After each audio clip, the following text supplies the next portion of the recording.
So something strange is going on. I have no idea if I'm actually streaming or not. And I am not connected to my YouTube channel.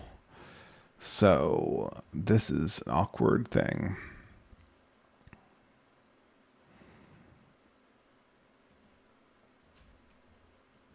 Okay, am I live?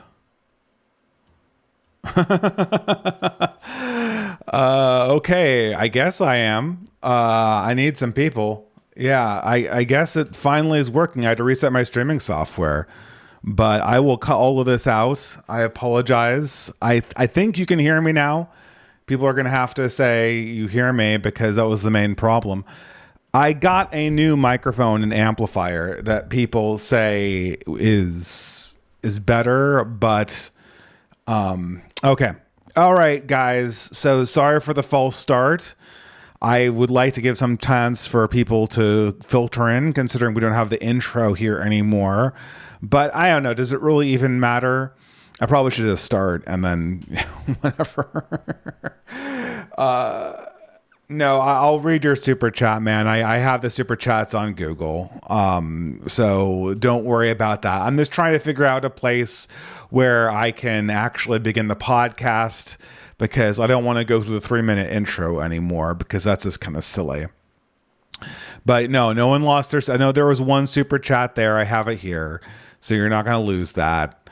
I still haven't found a good way to make them display. I think I'm going to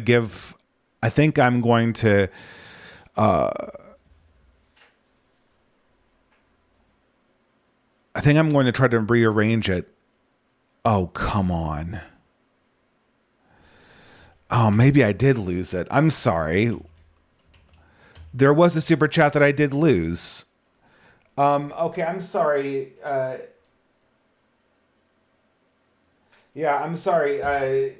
Chanthaman, could you just at me the super chat that you gave previously, and I'll read it at the end. I am not officially beginning right now. So, hopefully the air conditioner starts working and hopefully the stream starts ticking up. So until then, I'm just kind of shooting the shit. But, yeah, chant him. And if you want, could you please let me have that super chat title again? I don't know if it got refunded. It's not appearing on my earning tab though. When I hit the, end stream thing, it just looks like it got rid of it. But look, how about you reply me? I'll try to make it up, and please forgive my problematic audio setup. That's not good. All right, guys, let's take a cut here and begin the stream. Welcome to Fiddler's Green podcast number 77, August and everything after. And yes, if you've been following this is indeed a reference to the Counting Crows album of a similar name. I chose the name because I really didn't have anything to name this after. I didn't have a good topic because for really most of last week I was on a camping trip with my son. It was kind of interesting environment, interesting. I have a picture here. It was an interesting experience, but I was not able to follow the news. And for those just signing on, obviously, we had a little bit of a false start, but I think that we're kind of going to make up good time. It didn't really even occur to me what I should be talking about today, but given that basically everyone on X or Zitter is talking about one thing, I imagine I'm going to spend the most of this live stream complaining about conservatives, which is... I don't know, man. It's gotten to me. It's gotten to a level that is just utterly ridiculous with this boomer shit. And I really don't know how to help you if you're in the conservative camp. I don't. And probably most of this 2-hour podcast is just going to be me complaining about these people. But I don't know what else to do. It's a ridiculous situation. And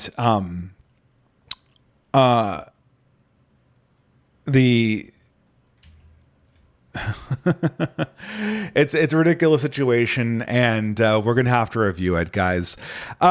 Yeah, this is a very awkward start. I appreciate that, losing the super chat. I might actually just start again, not the stream here, but just definitively starting so I'm not just rambling at the beginning. Usually I have a little bit more of an introduction. So indeed, guys, welcome to Fiddler's Green, podcast number 77, August and everything after.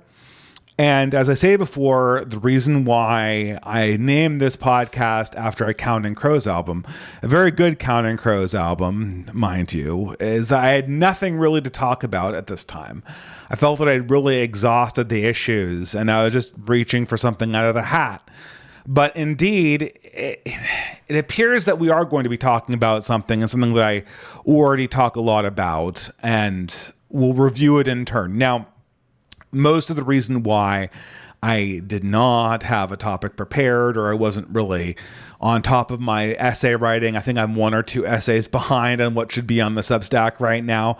The reason why I'm particularly unprepared, and it's not the fact that I have this new microphone, that I still have not figured out how to interface with my computer, is the reason for a lot of this is that I was at camp with my son for the majority of the last week. And it was a great experience. It was a great experience. We went to this, we're part of a scouting organization that's kind of like the Boy Scouts, but Christian. And the problem, well, not the problem, but sort of the background cultural tension in this camp is that everybody in it is evangelical Protestant, and my family is the only family that's Catholic.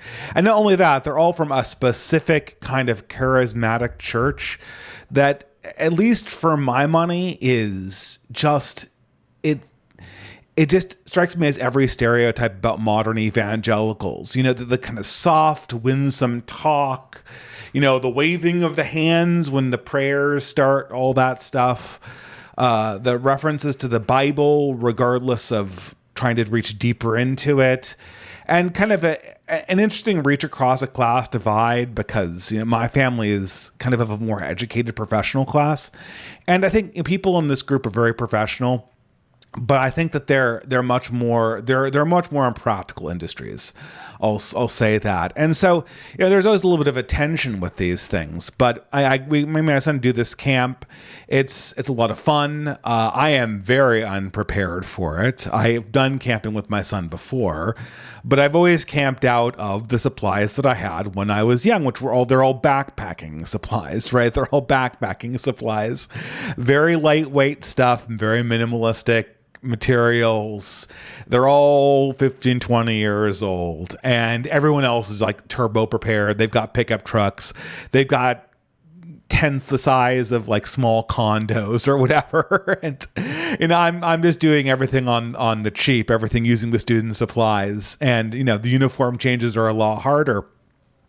But it's a wonderful experience because you go to these places of California, and for a week, I'm just sitting there at this camp with this scouting troop, and there's a lot of other scouting troops. There's a lot of other organizations there, and I'm looking around me and I'm thinking, man, we could literally be in the 1990s right now. We literally could be in California of the 1990s. Like, everyone is like, there's a few Asians, a few Hispanics, but like it's 90% white. It's 90% is the demographics of California in 1985. The camp peripherals all kind of have, you know, everything in camp always looks like it came from like 20 or 30 years ago, but this one in particular. And of course, it's a scouting camp, you know, like before you do the actual activities, you have to get in uniform and do all of the ceremonies and all that stuff. And it felt like it was for a different time.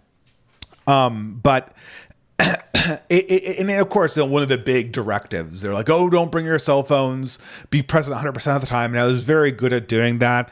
You know, I was very good at trying to keep off my cell phone, except for the fact that I had horrible insomnia, not just because, you know, the ground was rocky.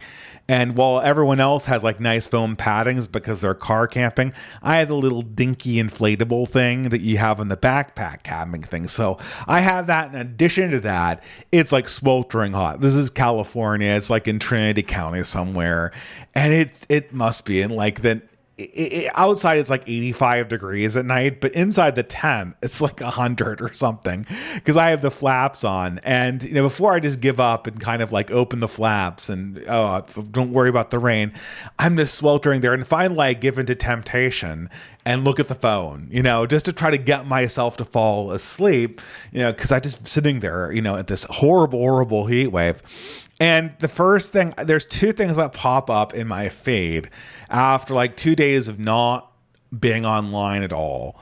And man, they make me wish that I hadn't, because it took me back to the place of conservatism.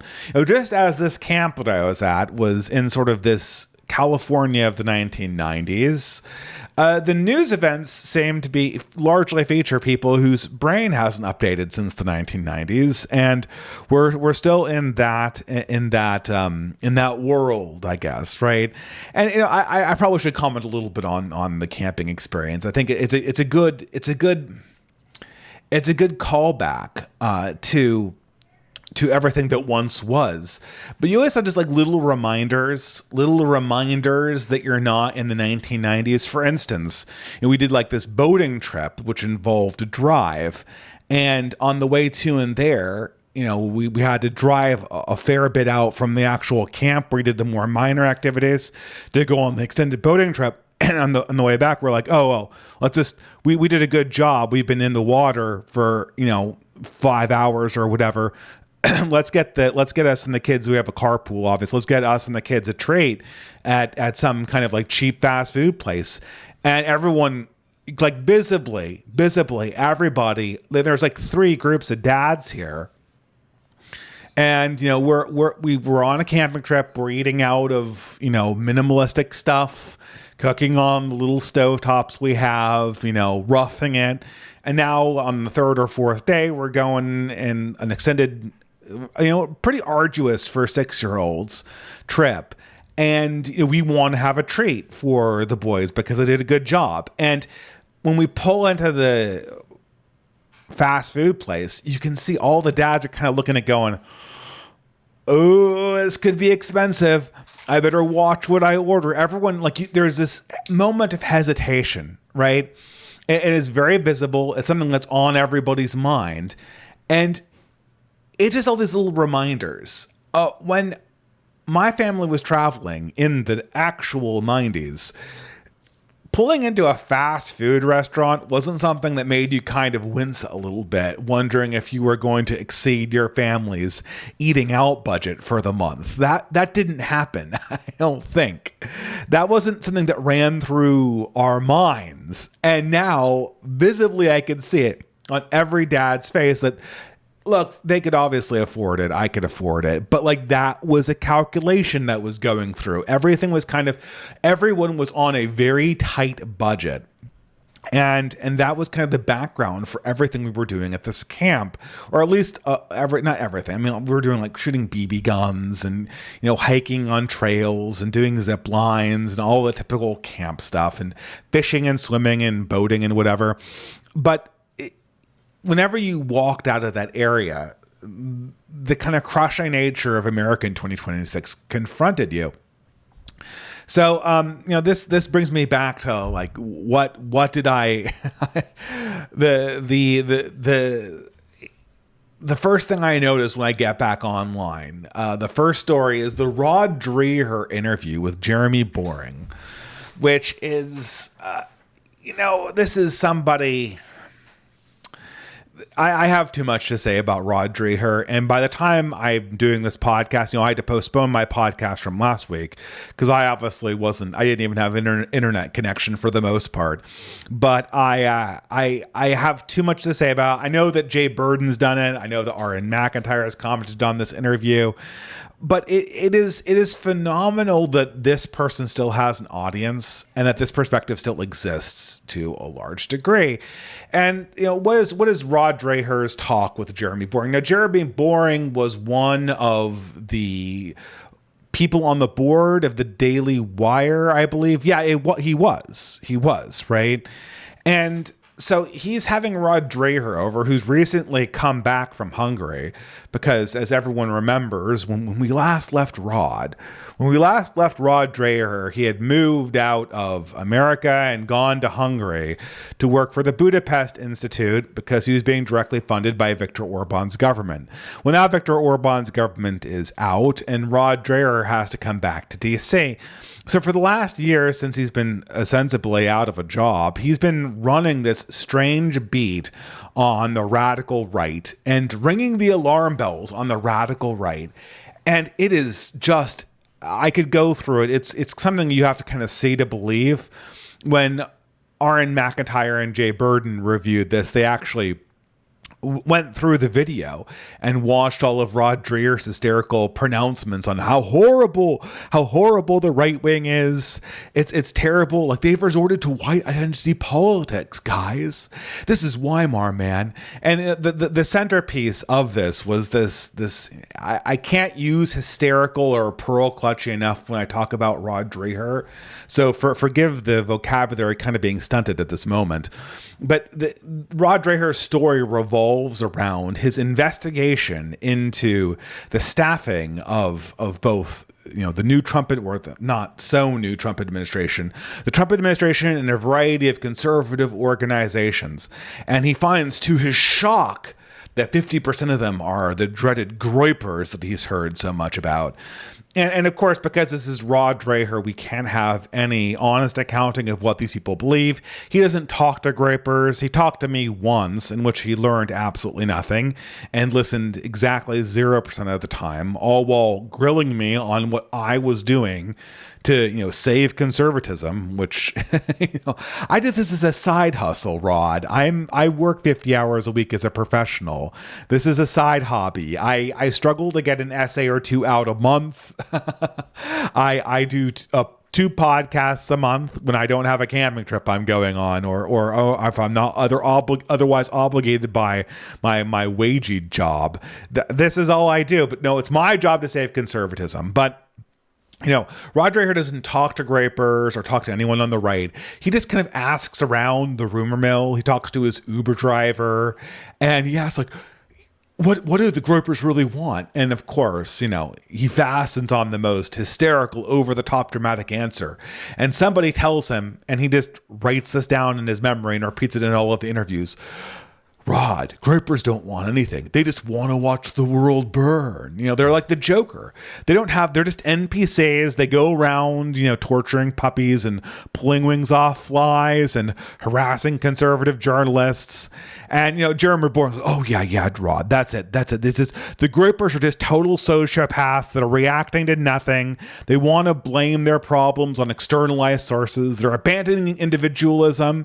And I think that this is just like my problem with Candace Owens. Of course, the problem Jeremy Boring has is that he created Candace Owens by hiring her. And the reason why he hired Candace Owens was because she was black and a woman.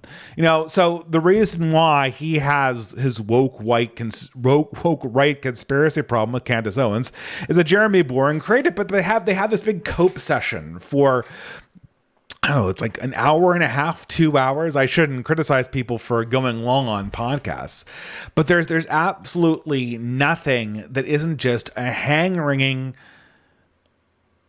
examination of what the world is in 2026. And they have absolutely no solutions. They have absolutely no idea what their constituency is. They have absolutely no idea why they don't have anyone who's listening to them that is young. They don't engage with their critics. And the only thing that they're doing is just kind of having a giant cope session.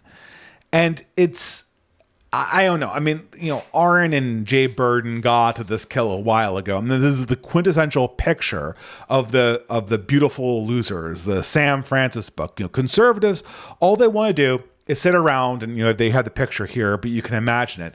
And they're sitting around, and the optics are just perfect. Rod Dreher is like, he's an old guy, but he talks like a hysterical woman. He's 20 years older than me. He's reaching old age. And he's wearing like this kind of leisure suit, like this leisure suit. He looks like he's on vacation. He's got kind of a mullet going on, as you can see. And Jeremy Boring, if you've ever seen him, he's kind of like the goatee. He's like the Gen X conservative. I have no idea what this guy's background is, but everything he's truly lives up to his name, Jeremy Boring. But everything that Jeremy Boring says, it sounds like he's reading from a script. That is it. I guess that's just how his voice is. I shouldn't criticize the guy. I guess it's just how his voice is. And he's just like reading from a script. Do you think about this, Rod Dreher? I made a big mistake hiring Candace Owens. And Tucker Carlson, he's the most egregious commenter ever to exist on the world stage since Adolf Hitler. Tucker Carlson is a sociopath. Tucker Carlson is the worst person ever. Then Rob pipes up, oh yes, of course, I heard Tucker Carlson is literally possessed by demons because he related a spiritual experience of having a demonic force contact him in a dream. So he must be possessed. He keeps on getting more hyperbolic. So it's like these two sort of out of touch Gen X, spiritual boomers, even in Gen X bodies. And they're sitting inside, like, what was it? Remnant posting pointed this out. They're sitting on like these antique chairs inside this like this dark oak antique house. It's old world. It looks like it comes from the East Coast. I lived in Princeton, not in Princeton proper, but in the surrounding areas in an apartment. But when you go into town and you look at the buildings or the faculty rooms in Princeton, they always look like that, like this deep, dark wood that's been there for 100 years. You're in some kind of like estate.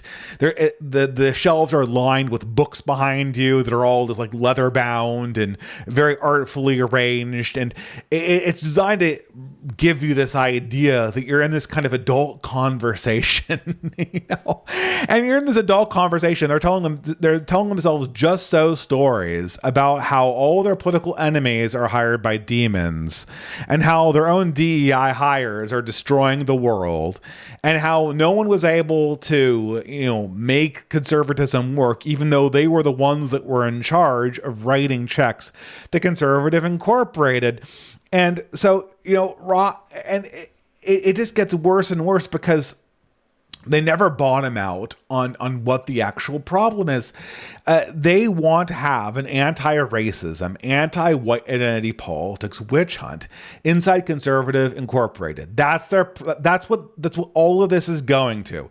The direction of Rod Dreher's interview was, we need to have a giant purge of the conservative movement to get rid of all the followers of Nick Fuentes, all of the followers of Tucker Carlson, all the people who don't support Israel, and all the people who are racist or otherwise follow white identity politics. And the thing is, it's so funny. You could hype that. Is it really true that you have to support Israel if you're a conservative? This literally comes up, and I couldn't have invented this. Jeremy Boring and Rod Dreher, I guess I should congratulate them that they at least hypothetically entertained the idea that somebody could oppose Israel and not be Adolf Hitler. But no, they're sitting around in this lacquer room in someone's Princeton estate, or maybe they're in Martha's Vineyard or some house in Georgetown, some smoking room that Woodrow Wilson probably was in at some point. And they have like the studio cameras, and they're cogitating, they're stroking their chins over this hypothetical animal that could be the person who does not like Netanyahu, but that simultaneously is not Adolf Hitler. Does that concept exist for us as conservatives? And after a long breath and an imaginary pipe smoke, Jeremy Boring goes, well, I guess hypothetically you could oppose Israel and not be an anti-Semite, but that's purely hypothetical. That has never happened in reality. And Rod Dreher says, yes, it's like the Higgs boson. It's possible in theory, but never true. It never appears in practice. I couldn't stay in my seat after I was watching this after the camping trip because I didn't, I saw people talking about this interview when I was in the tent. I certainly couldn't have pulled the interview down my intermittent internet access, but I knew what I was getting into when I finally got back from the camping trip. I experienced the full force of this interview. I could not stop laughing, and their big solution, again, it's to purge all people who are reactionaries, who reject liberalism, who support white identity politics, and who are racist. And right after Rod Dreher's interview came up as a story, what was the second story that we had it was the Quetta migrant crisis. Is it Quetta? It's so for those of you who are unaware about this crisis, I don't know how you could be. Maybe you don't have a Twitter account. God bless you. But so as everyone knows, for the last 12 years, for the last 10 or 12 years, really for the last 50 years, we've been dealing with a migrant crisis from the third world. But in the last 12 years, it has massively accelerated, presumably to accommodate the refugees from the Syrian civil war. Obviously, that wasn't the case. Most of the people are not indeed from Syria. They're from Afghanistan. They're from sub-Saharan Africa. They're from anywhere in Asia or Africa that has large numbers of surplus men. And the latest escapade in this process was taking place in the set of towns. So for people who are unaware, Spain used to occupy Morocco along with France. So, this was an Islamic caliphate at some point, and then it was taken over by the Southern European powers, variably by Spain and by France. So, Casablanca is obviously in Morocco. That was a French property at some stage, but throughout most of its history, after the Reconquista, the northern part of Morocco was occupied by Spain because it was critical to prevent another invasion of Spain to occupy these locations. And so several of the very rich border towns, technically on the continent of Morocco, are Spanish territory. And at some point last week, people just started walking at the border walls. There was this huge overflowing of refugees into the actual town of Quetta. And it was sort of nightmarish. It was something that was been prophesized for a very long time. And it's, it was, what is there to say about it? It immediately invoked the camp of the saints, which is Jean Raspail's. He was this prophetic writer in the 1970s who wrote about this mass wave of migration that would totally subsume Europe and destroy European culture permanently. And of course, these migrants, you were watching them come in, and the left was like, oh, these are just refugees. And this town is in Africa anyway. It's technically Africa. How could you possibly be scared of refugees? First of all, they were all military-aged men. Second of all, as soon as they get there, they start trying to steal stuff. They start harassing people. The military has to be called and to get rid of some of them, and it's still a large majority of them are still there, and they will not stop. This is just the beginning, obviously. As if this has not already happened to many island countries inside the Mediterranean, as if this has not happened to many places in Greece. This is what is coming for Europe, almost definitely. But we have to watch people call you racist for pointing out the fact that these are not refugees, these are adventurers. Refugees are predominantly women and children. Look at the pictures here. Look at the picture I have here. Look at any of the pictures of this invasion. Are any of these people women or children? They're not. They're all military-aged men. They're just looking for a better life. Well, of course they're looking for a better life. Everyone's looking for a better life. Are you not looking for a better life? Is ours to provide the better life for them? But of course, fair enough. You can call me racist. Everyone will call you racist. And the fact that these are Africans and not Spanish people is a large part of the problem that we're facing with the migrant crisis. It is a racially based crisis. So maybe this is an instance where Rod Dreher and his friends can really differentiate themselves. No. As soon as the Quetta crisis begins and as soon as the Camp of the Saints pictures roll, you immediately have Rod Dreher and Jeremy Boring and Mr. Whitebeard, who's another one of these conservative Christian types that is totally against identity politics. You all have them crying about Camp of the Saints and how Camp of the Saints was prophetic. Every one of these people have denounced Camp of the Saints in the past as being despicable and racist and just deplorable, and how could you ever read this? You know, Rod Dreher has been quoting Camp of the Saints for about 8 years now. Well, actually, probably more like 10 years now. For 10 years, Rod Dreher has been quoting Camp of the Saints. But every time he quotes it, he says, oh, this is despicable. Oh, you can't possibly, this is despicable, racist book happened to be right about the migrant crisis. It happened to be right about the migrant crisis. Okay, well, what is this? You're going to quote to me Camp of the Saints. You're going to tell me that it was right. And you're going to tell me that the racist predictions in the book were correct. Then Rod Dreher goes on and he forwards this essay where it says, if you fear being called racist more than the survival of your people, don't expect your people to survive for long. Rod Dreher retweets this, or he literally quotes this and endorses this quote. When 3 days ago, he was denouncing all young people for playing white identity politics, for believing that they had a collective identity that didn't just pertain to their zip code or their longitude. I mean, please, Rod, how are the people of Quetta supposed to expel the refugees, what they're being told are refugees? By what should they appeal to? Their creed? Their religion? Most of these young men don't have religion, and most of the people living in this city don't have religion either. Now, obviously, that's a large part of the problem. But please, Rod, define for me what your people are. Well, the city is in Africa, so doesn't that make them African? Or wait, hold on, I'm sorry. Is the fact that they're Spanish having to do with their relationship with their governments? Well, unfortunately, their government, the current government of Spain, has openly announced that it wants to mainstream as many refugees as possible and give them voting rights.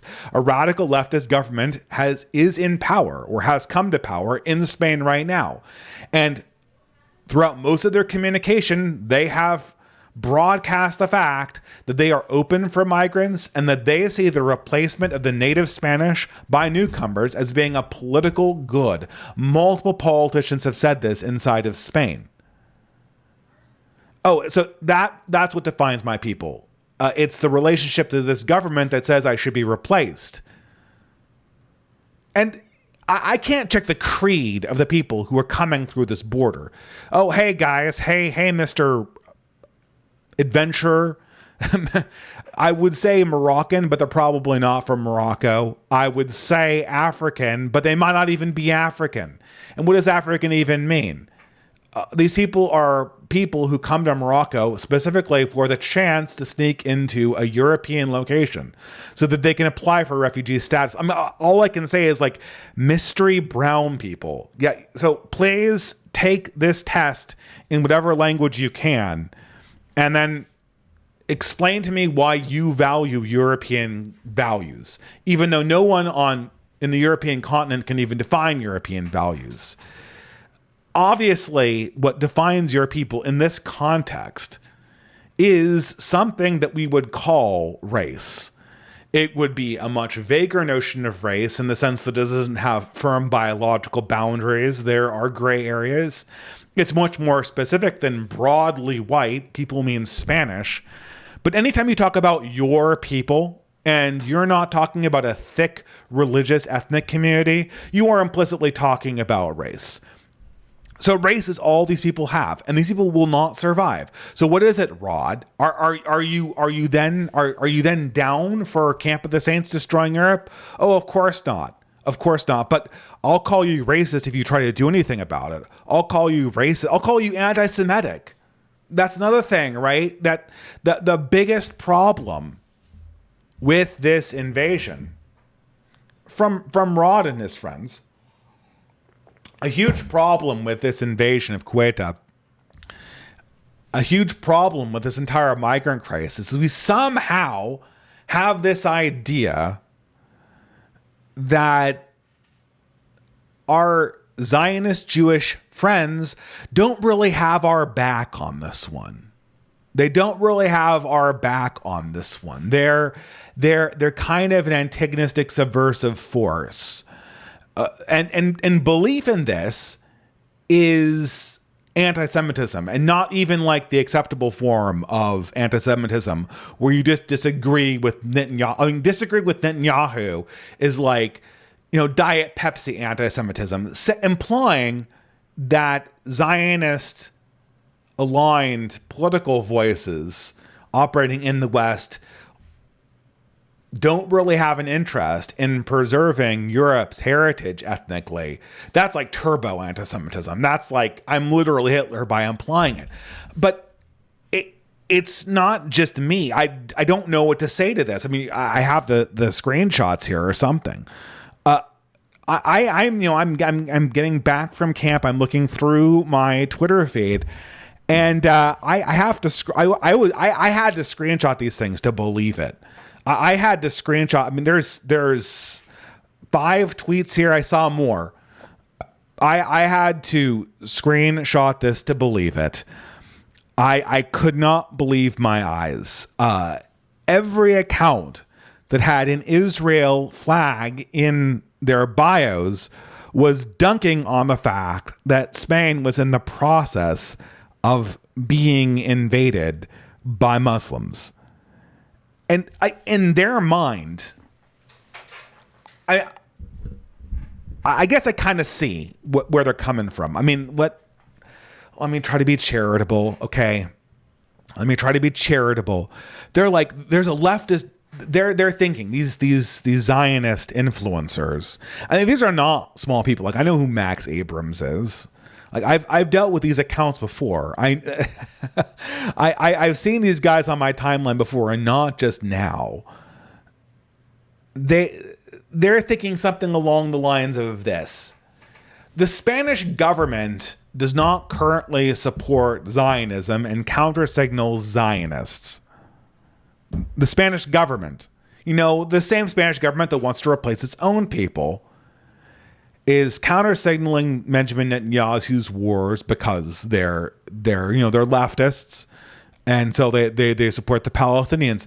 Therefore, we need to racistly and bigotedly dunk on the Spanish people and mock them for losing their country, and tell them that they should give their entire country over to Muslims, and implying that they deserve getting, the Spanish people deserve to be replaced.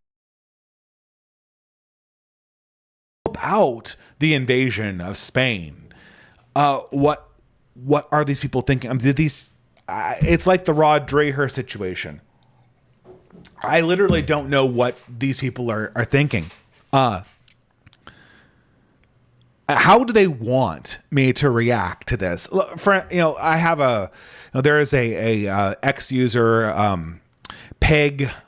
Pascal Emmanuel Gaubry is a French guy. He's one of the few paleocon people who I follow who is also still a Zionist. And he's constantly of the opinion that you can be a nationalist, you can want to have France remain France and Spain remain Spanish, and still not be opposed to kind of the global Jewish political lobby. Let's say that, which is inextricably bound up with Zionism. These are all the same people. There's a reason why these people all have Israel flags in their bios. These people support the war in Iran. They constantly lobby for more aid to Israel. If they're not Israelis, dual citizens themselves. These are a constant presence in our politics. They're a reason why we're fighting a war in the Strait of Hormuz right now. They're a reason why American servicemen are getting killed. These are not unknown quantities. How do you want me to react to this? I'm trying to come up with the minimally anti-Semitic response to these tweets that I possibly can. And it's really hard, man. It's really hard. And furthermore, it's not just that, like, it's not just that these particular people are obviously trying to humiliate people like me, people who are kind of Catholic nationalist loyalists that have a vested stake in the fate of Europe and European peoples, even though I'm German and not Spanish or ethnically German. No part of my family ever was a citizen of the state of Germany, so that needs to be clear. They have no awareness about what or how I should be processing this. Are they not aware of the history of Spain? Are they not aware that, and again, this is thousands of years ago, I'm sure they would deny this. Are they not aware that upon many accounts of the wars between Christians and Muslims, that the Jews supported the Muslims and supported their conquest and subjugation of Christian lands? Have they not heard of the Gates of Toledo or any of the other rumors? I mean, I say rumors because I'm actually, without actually having primary sources in front of me, I'm actually kind of want to believe that actually happened. I think that the Christian accounts of this probably were very accurate. Are they not aware of the history, though? Are they not aware that this is a narrative? Are they not aware that Christians tell themselves that the second Muslims get an upper hand over Christians, the Christians in being subjugated and oppressed, whatever benefits them, they will do? Are they not aware that is an accusation leveled at them? And I have to pretend that that's not the case. I have to pretend that this isn't going on. I have to pretend that I don't know about this. And furthermore, I have to see all of this and process it. And we have to hear from Conservative Incorporated that these same people are the people who really need to be dictating American foreign policy in 2026. These are the people who we need to learn from. It's infuriating. It's people like Melanie Phillips in the UK too. There's no awareness of this. Every single time we come to the question of nationalism, we put the question of European nationalism. I really want to have peace with this group, but it always crests. It always crests. It always runs aground on this particular question. The question is not Jewish nationalism. I think Netanyahu is a war criminal. I think that he is exacerbating all of the crises in the Middle East, if not outright instigating them. I think in the case of Iran, he absolutely did instigate that crisis. And I wouldn't be surprised if half a dozen other ones are also due to his direct instigation. I think the government of Israel is a very bad government, but I want lasting peace with this group. But the problem is it always crests on one question. The question of, I hate using this word, nationalism. I'm not a nationalist, but what it really means is, do we politically have the ability to speak for a collective of people that is ethnically Gentile, Indigenous European, and Christian? Do those political interests get represented as a collective at the table? And not like there's some vague rules that could guard Christian, Gentile, Native European interests. Not that we will try to develop a concept of this in the future in 30 years somewhere down the line. Like right now, we're going to talk about what their rights are of these people to have demographic security, to have access to a homeland, to have a legacy for their children, to have continuity as a culture, to have continuity as a faith. The same way that Netanyahu and Rod Dreher and Jeremy Boring obviously believe Israel has a right to. And every single time that question is raised, it is immediately rejected out of hand. Maybe I should be a little more charitable. It's not always rejected out of hand. It's litigated out of hand. They don't want to have the national interests or the ethnic interests of a collective of Christian, Gentile, indigenous Europeans come to the table in a real way. They'll say, we can't have immigration that goes too fast. We'll say, we'll try to give you a simulation.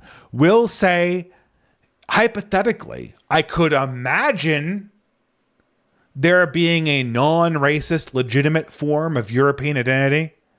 I could imagine it like the Higgs boson. It could exist.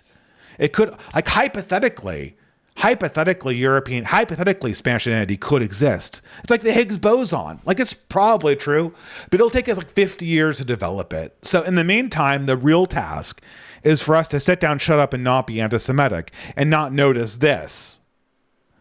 It's like what was that Melanie Phillips? She did a number of books in the early aughts about the Islamification of Europe.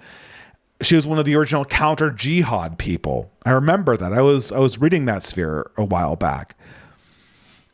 But she's working for it. She's still a liberal. The only thing that will stop a migrant wave like this is some kind of concerted understanding of the collective identity of these people, of Spanish people, to not be overwhelmed by the third world. But when it comes to the topic of what does it mean to be English? And Melanie Phillips, I saw her in an interview. She breaks down crying and she says, why does everybody think that the undoing of British identity was the fault of the Jews? Why does everyone think that? And then the person who's interviewing goes, yes, of course, it's not our fault at all. Instead of blaming us, the British should come up with their own concept of Zionism. Their own concept. So in order for the English to assert that they have a right to England as English people, they need to develop their own concept of Zionism. My brother, I won't say my brother in Christ because I'm not talking to Christians. I'm talking to Jews. My brother, apparently not in Christ. The English had that. It was called England 60 years ago. And I can't not see how England as a concept of a Christian nation, of an English Anglo-Saxon nation, I can't see how that was deconstructed and not notice the people who were pushing for its deconstruction. I can't not see that. And you saying that, well, the antidote to this is to redevelop exactly what we had before by analogy to a country, and sitting behind a set of rules that obviously won't work for the people in question. This is procedural nonsense. If there was a project that needed to be put in place to do that, it needed to happen 30 years ago, in the 90s, not now. Right now, you either have an identity or you don't. Right now. Rod, I'm talking to you right now. What is the identity of the American people? The ethnic identity, the racial identity of the American people. I'm Christian too. I'm not some kind of race autist. I'm not some kind of purist. I'm not asking you for 100% Bavarian phenotype. I'm just talking about a concept of your people that connects you to a genetic lineage, which is what we're actually talking about, such that you're not stuck out there quizzing people with a pocket constitution as they come flooding into your country. You can't test on religion. You can't test on creed.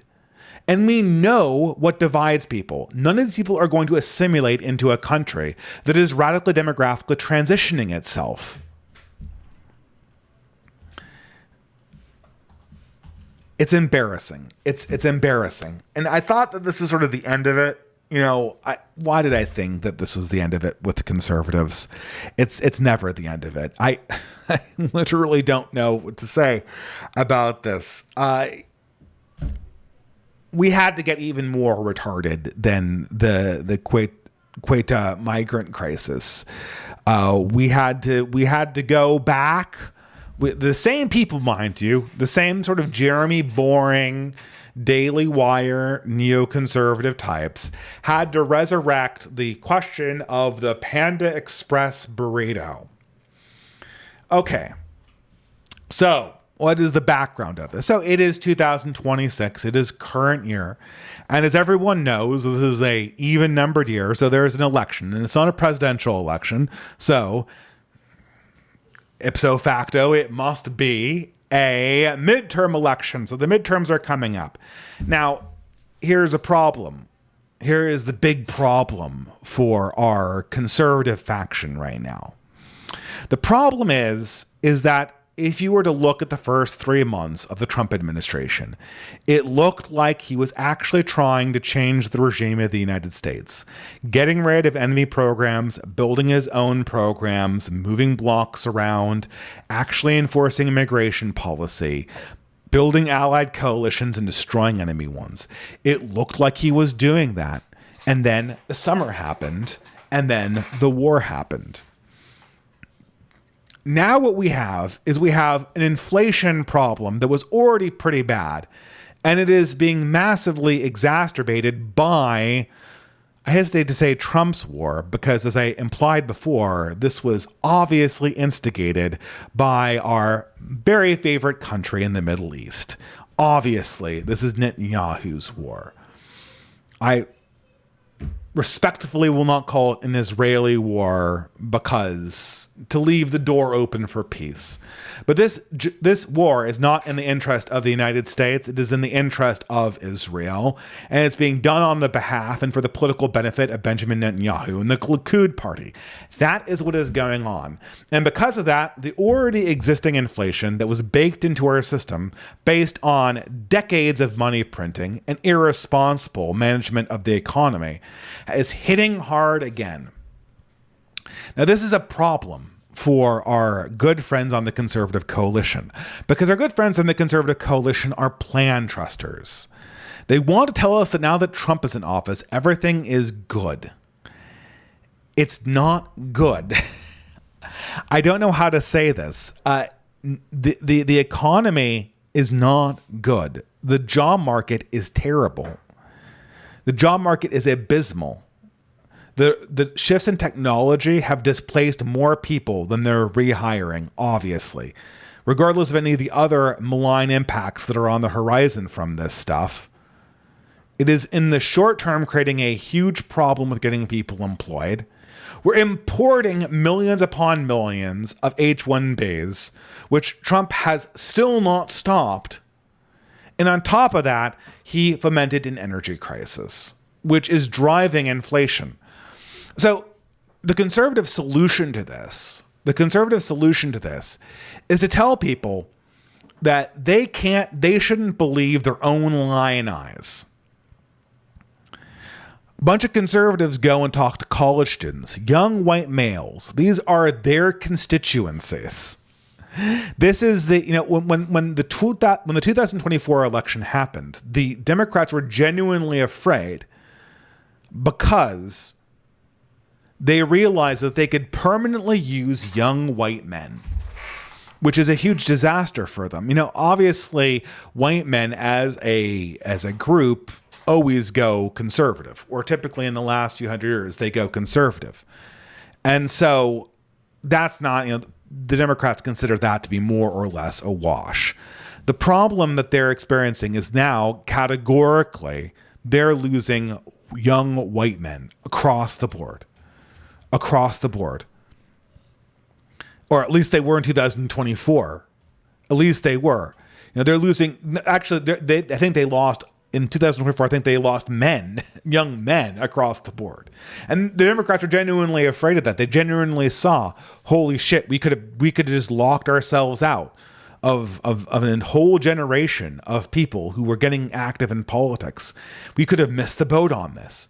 And so conservative activists go to college campuses and they ask around and they say, what are young men's concerns?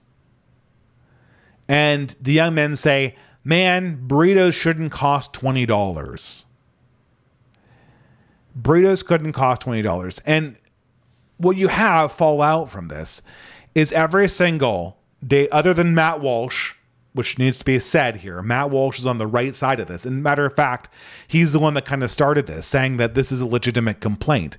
But every other conservative I saw, from Joel Berry to Seth Dillon to, I think, to Jeremy Boring, I feel like they're a hive mind. They're all going on right now about how you can make a burrito from like canned beans and bags of rice for $8. They're giving people like a home economics lesson. I think Caleb Hammer has permanently broken Gen X's brains. I think that they need to have Caleb Hammer's show taken out of their hands. I like the Caleb Hammer millennial hate stuff as much as the next guy, but this is absolutely irresponsible, the levels to which these people are. They're just, as we speak, they're just reciting food recipes. They're arguing over how much a burrito costs. And guess what? If you go on the Chipotle website, it's not $20 for a burrito. It's $14 for a burrito. Oh my God. If you add in a soft drink, that's $5. If you add in mandatory gratuity, that's $20. It's still a $20 burrito meal. That means that a burrito meal is unaffordable for that demographic, for the demographic of young people. And then, of course, the typical things about pulling yourselves up by your bootstraps. We have it here. This is the follow-up by Seth Dillon. In this conversation, you've got somebody saying, I'm a 52-year-old man. I've been working since I was 15 years old. I have no savings, no retirement, and I will never own a home before I die. And now there is a trillionaire. Now, look, I'm not a leftist. I don't believe that trillionaires are the reason why I'm poor. I think poor governance is the reason why I am poor.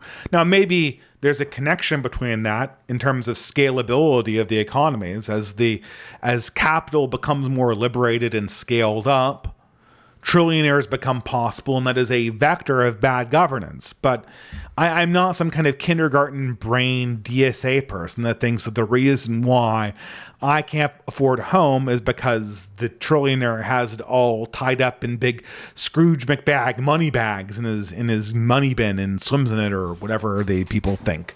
I guess the only trillionaire is Elon Musk, so I guess it has to be Elon Musk who's a trillionaire.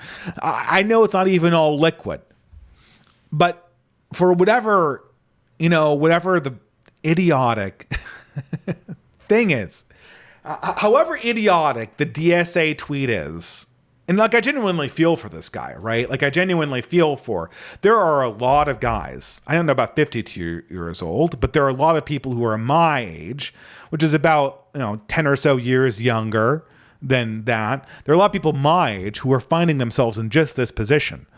They arrive at middle age, they realize that they're old because everyone after COVID realized that they were old because we got mandatorily retired. They enter into middle age and realize that they cannot afford any of the accoutrement that we ordinarily associate with the American dream after having made it. And of course, the sympathetic story is embellished by this little DSA talking point that makes me much less sympathetic for it. But no matter how bad the DSA is, conservatives manage to make it 1,000 times worse. This is Seth Dillon. This is Joel Berry. This is Joel Berry's former boss, the guy who runs the Babylon Bee. This is Seth Dillon's response. I read it. I am 43 years old. I started playing tennis when I was 12. I have no ATP points, no sponsorships, and will never make a major championship before I die. And some kid from Italy is number 1 in the world. The system is broken. Where the fuck do I begin with this tweet? I don't know how to recite this out without just profusely swearing into the microphone. Are you an absolute moron, Seth? Are you literally retarded? Is everyone in this entire sphere just like they have Down syndrome or something like that? Are they aware of cause and effect, of reality, of just like, can they literally just look at the world as it is? Do they understand how the economy is working? Do they understand that $1976 are not the same as $1926? Have you seen the world in 2026, Seth? You're not even, I mean, you're basically making his point for him. He's saying that he can't afford a house or have a good job, and he's 56. And you're saying that I'm not in a professional tennis championship circle. Well, Seth Dillon, that's the fucking point. You have made owning the house, which was the standard American expectation for the median person, you've made that standard expectation like winning a major tennis championship. You've made it essentially an elite exercise. Do you understand the reality of that? Do you understand the consequence of that? If you tell young people your probability of owning a home is the same thing as you closing out the US Open in the top 5, what do you think their response is going to be? More, I mean, it's weird because I'm a tennis player. As I'd use that title. As I said many times before, I was cut after 1 year of playing on my high school team. I sucked, and I really do enjoy the game. And I think that I'm a little better now because I was able to refine my strokes so that I'm a much more consistent player now. But believe me, if I were to get, I mean, I think I have been USTA ranked, and it was abysmal, right? Abysmal. You know, my USDA ranking is abysmal. But no pastor, you know, when I go to church, when women examine me, you know, and look at my life, when my friends examine me and look at my life, they don't go, oh man, Dave's a real loser. Dave's a total loser because his USTA score is really low. He doesn't deserve to have a house. He doesn't deserve to have a wife. He really needs to work on his backhand more. He needs to make sure that like he can come off those serve swings and still be ready to run to the net. You know, I'm worried about his short game a little bit. His volleys need to get tightened up before he can be worthy of actually being the head of a household. This is men's lives, Seth. You're saying that men can't have lives except for a small elite group of them. That is what your tweet is saying. Do you understand the English language? I can't. I just can't. It's not about the $14 burrito. It's not about, you know, there's a housewife that went to the store and she got sticker shocked with $15 grapes. And guess what? Right next to the $15 grapes, there were $10 grapes. And maybe it's not a $20 burrito, it's a $14 burrito.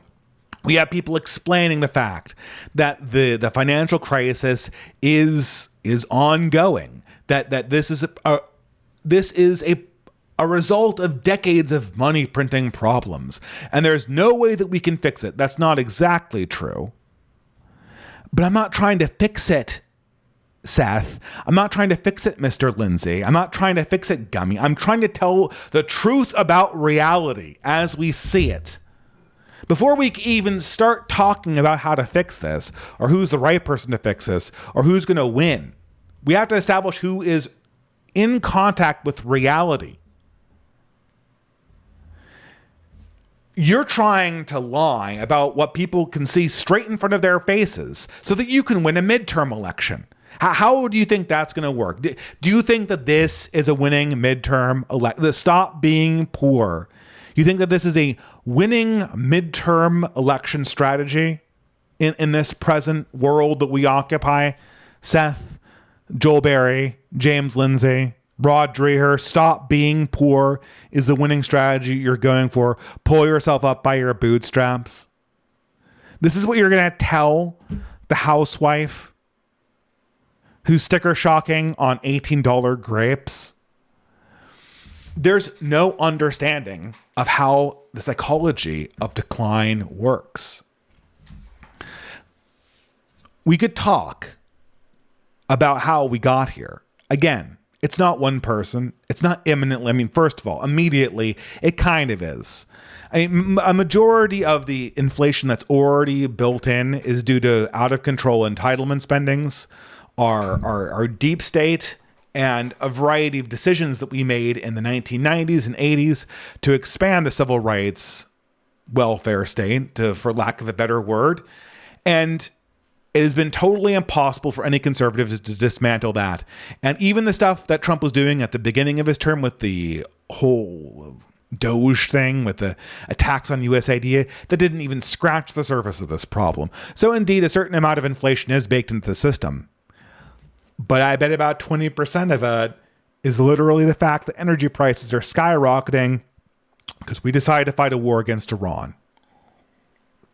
We decided to fight a war against Iran. And because of that, and we really decided to fight a war against Iran because of Israel. You know, I understand that everyone's kind of doing this mad grab on energy because of the new wave of swarm warfare that relies on manufacturing battle bots on the front lines. I'm aware that that is a concern too. But when it comes to Iran, it is very obvious that we did this on the behest of Israel. They're the ones that directly benefit from, Netanyahu. Israel will not ultimately benefit from this. Netanyahu will ultimately benefit from this. But I'm not going to start quibbling. Let's just say, I'll be insensitive to my Israeli friends and say Israel. This war was started for Israel, obviously. And this is, in a somewhat lesser extent, the reason for your contemporary inflation. But none of this matters. Like, we could argue till the cows come home over how much of this is due to the war or the energy crisis, and how much of it is due to shifting supply chains, and how much of it is due to mismanagement during COVID, and how much of it is due to, Social Security being about to imminently collapse. That's not the point. What I want to know is if conservatives are fucking sentient animals. I want to know if they have a modicum of sense in their head. I want to know what they're thinking. Human psychology does not work like this. It does not work like this. Humans measure their wealth relative to where they were and where their neighbors are. And you cannot psyop them into believing otherwise.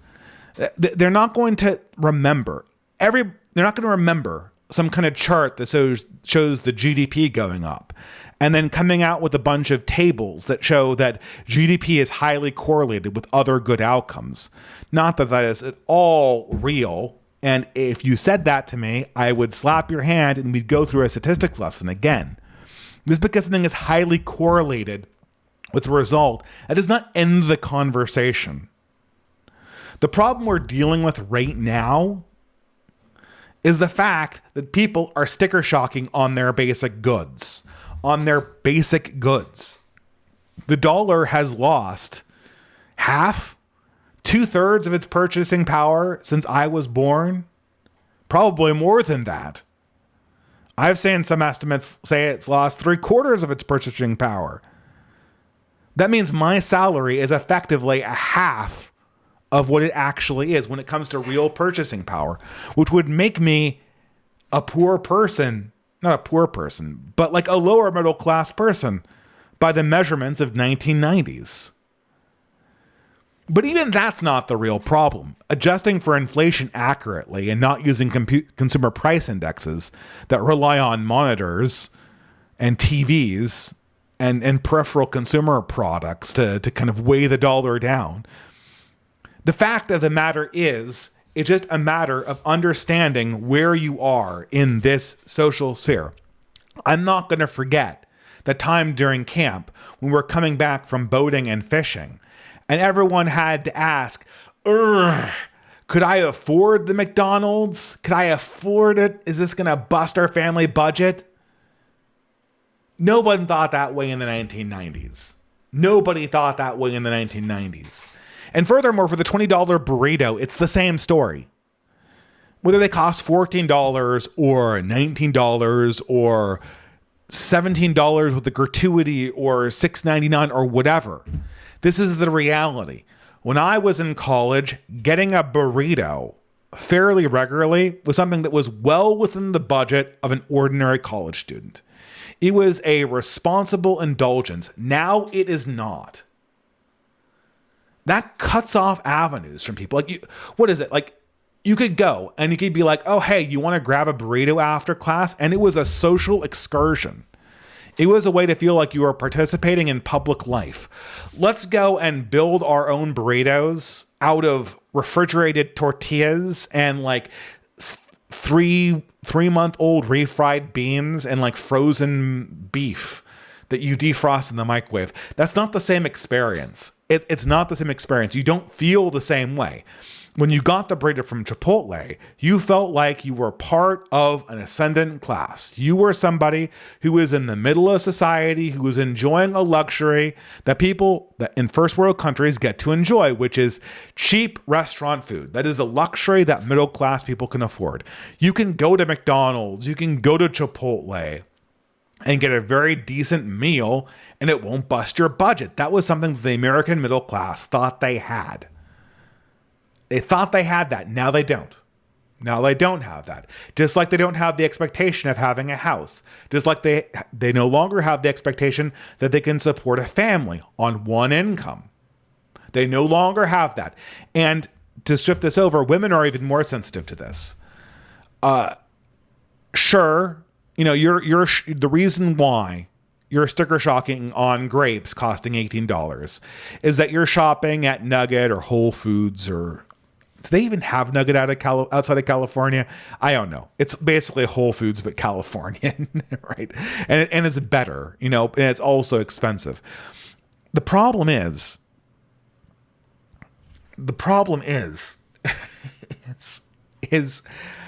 women remember.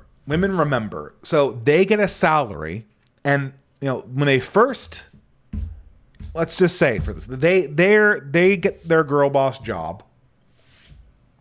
Their first one out of college, right? And they have a paycheck.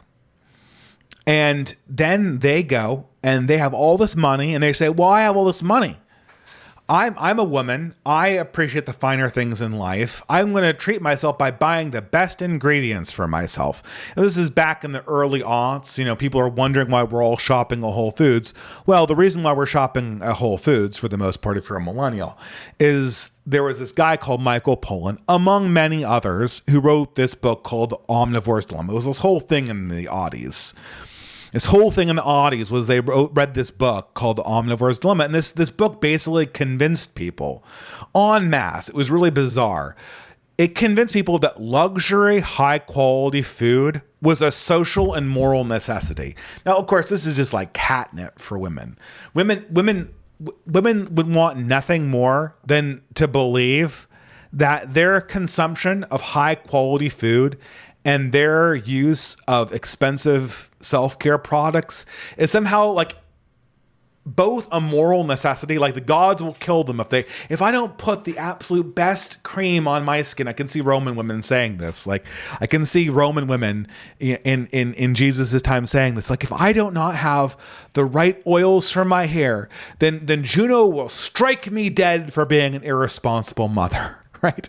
If I don't have the right style, if I don't have just the right arugula for our salads, my wife's a little bit like this too. She just, something about her, she loves buying high quality produce. And women love this idea that buying high quality produce and self-care products is simultaneously a moral necessity and also makes them a better person. Like the gods require you to take care of yourself, woman. That is like implicitly in the Freud imagination. That commandment is like, thou shalt take care of themselves. Thou shalt execute proper self-care. And they could be convinced that we're in hard times and they can't afford things, but they'll always kind of believe that. So in the 2000s, all millennial women through one avenue or the other, although if you lived in California, it was more often than not the omnivore's dilemma, they all convinced themselves that it was a moral imperative to buy good food for themselves and to cook it. And so when all of my colleagues started getting their first jobs, they immediately said, oh, I want to have premium groceries, which is why you had the rise of Whole Foods, which is why you had the rise of all of these premium grocery stores. And they sold really good food. And we bought really good food. And we could afford really good food. But now, fast forward, if you're on the better track, or, you know, the trad track, as they say, the normal before 1972 track, which we call trad on the internet because we're weird. If you're on the normal track and you're a woman, you marry a man who makes more money than you, you go to part-time work, or you quit your job, you have a kid, and you're thinking to yourself, well, my husband makes way more money than I did when I was a single person. That means I can still shop at Whole Foods and have some money over for myself. But they can't. Because inflation has consumed all of the growth of our wages. So now we're arriving in 2026, and we're poorer now than we were as young professionals in 2006. It's fucking nuts.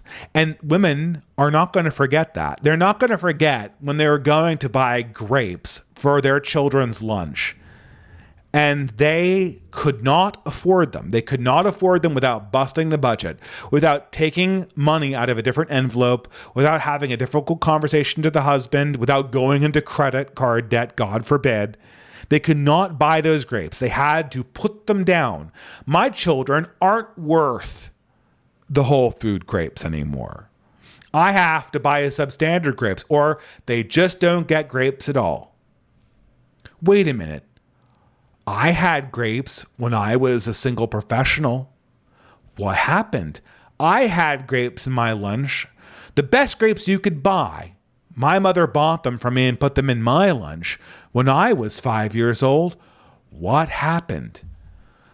Well, what happened, and, you know, women are right about this, they will internalize a reality. They will internalize the reality that we are no longer in the middle class. We are in the lower middle class, optimistically. We are being proletarianized. You can no longer shop for your children at the grocery store and not worry about what you put in that. You have to count your pennies. Middle class people did not used to do that back in the day. They did not have to worry about money at the grocery store like that. People who have to worry about that at the grocery store are lower middle class. They're on the verge of being proletarianized. Nobody's going to forget that, Joel Berry. No one's going to forget that, Seth Dillon. No one's going to forget that.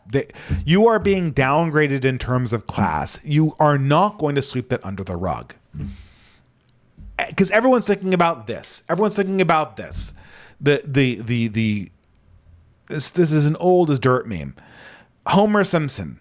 Everyone's idea of a doofus, the worst person in the world, you know, the worst thing you could do as a millennial. When we were all growing up, what was the one thing we were trying as hard as possible not to be? That would be Homer Simpson, right? That would be like Al Bundy, or the doofus on Malcolm in the Middle, or any number of these idiotic, dumb dads that were everywhere on 90s sitcoms, and I think also in early 2000s sitcoms.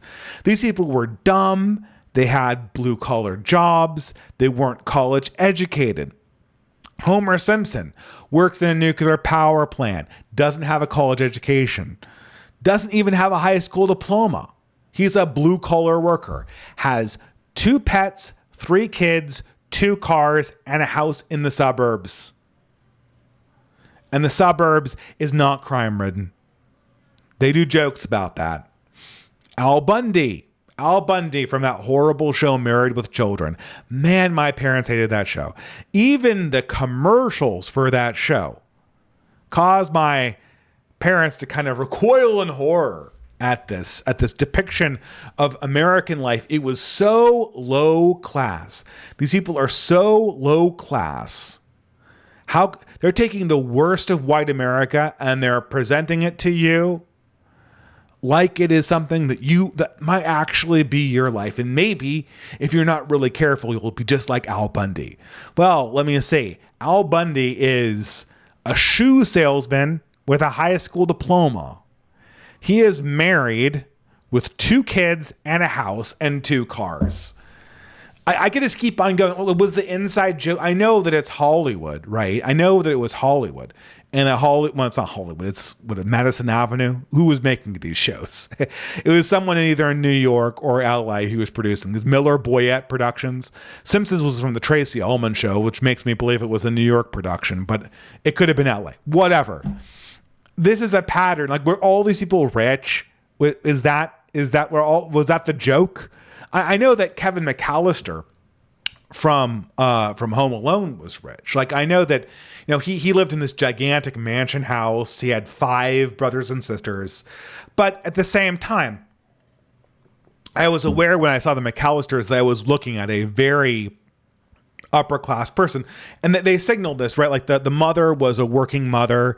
Both his parents, I think, had cell phones. It was obviously like a near mansion house. This is a very well off family. But the joke in The Simpsons or Married with Children or any of these other sitcom shows, going all the way back to like the Brady Bunch and even earlier, like with Ozzie and Harriet or whatever, these people are described as being middle class or lower middle class. This was a median expectation. And Homer Simpson's like a dumb guy. He has less than the average American education. He has less than the average education. This is such a retcon. I can't believe it. The joke doesn't land. I mean, and they tried to, about 20 years ago, right at the end of The Simpsons golden age, there was a episode called Homer's Enemy. And he's competing with this guy called Frank Grimes, who is the opposite of Homer. He's super intelligent. He's a striver. He's thin. He works out, but he never can catch a break. Now, Frank Grimes is Homer's enemy because he sees everything that Homer has and he's jealous of him. And he wants to show that, Homer is the recipient of unearned privilege. And indeed, this was not in the early Simpsons run, it was very, very apparent that Homer Simpson was designed to be like your average everyman. And by the mid-2000s, when the Homer's Enemy episode aired, I believe that they were realizing that Homer Simpson had probably more money than your average American guy, even though he was, very, very stupid. And so this is their way of kind of coping with this. But at the same time, Frank Grimes was not average. Frank Grimes was portrayed as somebody who was like a schlemiel. He was always the person. Actually, that's kind of a good archetype right here. You've got Frank Grimes, who's the schlemiel, and Homer Simpson, who's the schlemazel, the classic Yiddish humor. It was the joke was that Frank Grimes was somebody who was a striver, who always did things the hard way and caught a bad job. It was not that Homer Simpson was like mogging the average American. It was that there were people in this world who would look at Homer's life and envy him, even though we're all trying to look at Homer's life and kind of pity him. All millennials are dealing with this problem. And what's the conservatives' response to this? We need to win the midterms, so we need to pretend that the economy is great. We need to placate a boomer audience, so we're going to pretend that the American dream never existed. The American, what was it? Who said this? Again, it was Michael Savage. Housing was always out of reach for people. Most people didn't afford houses back in the day. Do you remember growing up in a house? You were privileged. You were privileged. That was something that was unreasonable to expect, that you grow up in a house. It was unreasonable. It's unreasonable to expect that you attract a wife too, apparently. Any desire is unreasonable unless you can procure it for yourself. You're 100% on your own. And we're doing that. In the name of not blackpilling. We're basically assuring everyone that Homer was an aspirational figure that was totally out of reach, and we're doing this in the name of not blackpilling. This brings me back to character from the early days of YouTube, Steve Turley. Steve Turley was kind of my enemy in a lot of ways. He was a very successful YouTuber who got on this platform around about the same time I did. I don't know if he's still around. He probably is doing great, probably doing better than me. But I talked to him a few times. I even did an interview with him. And the thing with Steve Turley, and this is back in 2017, everything was always coming up roses. It was always great. The conservative revolution was in full swing. The left is on the brink of being defeated. And Trump will rule forever. This is in 2017 when I talked to this guy. And every single time you talk to Steve Turley, he'd always give you the rosiest possible picture. Everything was coming up roses. The left was already pre-defeated. We're going to rule the future. It's just a matter of time. But it wasn't. The conservative movement hit a snag in 2018. Trump was a sitting duck. COVID happened. Then inflation happened. Then Biden happened. And for 6 years after that, nothing but bad things happened. The American middle class was absolutely devastated. Yet all through those 6 years, you'd still hear Steve Turley doing the everything is coming up. The progressive movement is the progressives are on the run. They can never recover from this. They're a defeated force. While people are getting banned left and right on Twitter. You could just listen to Steve Turley every single day. He'd give you news like that. What was the fucking point? I don't know. Oh, I don't need to ask that. I know what I asked him that myself. It's no secret that Steve Turley is looking at the world with rose-tinted glasses. And I asked the guy, well, why do you always do this? You know these things can't all be true. You know that these projections are way too optimistic. And his response is, well, I don't want a black pill. If you black pill people, they won't do anything. If you black pill people, they won't do anything. They'll just be despondent and no black pill. And I kind of agree with that. I don't want to black pill on anyone either. But the problem is, Steve, you're destroying your credibility. You're like that guy that this is a blast from the past, but there was this one Ba'athist radio announcer. They called him Comical Ali, who would always say over the loudspeakers that Saddam Hussein was going to defeat the American coalition in the Second Iraq War, even as they got closer and closer to Baghdad. And that's what you sound like. You sound like absolutely disconnected person from reality. Do conservatives not realize this? I mean, I don't want anyone to black pill. If you're into elections, you should obviously vote for Trump. Obviously, I have mixed feelings about that if you're not in a swing state. But if you are, I can't imagine you voting for whoever the Democrat Party is putting up, because that's just suicidal.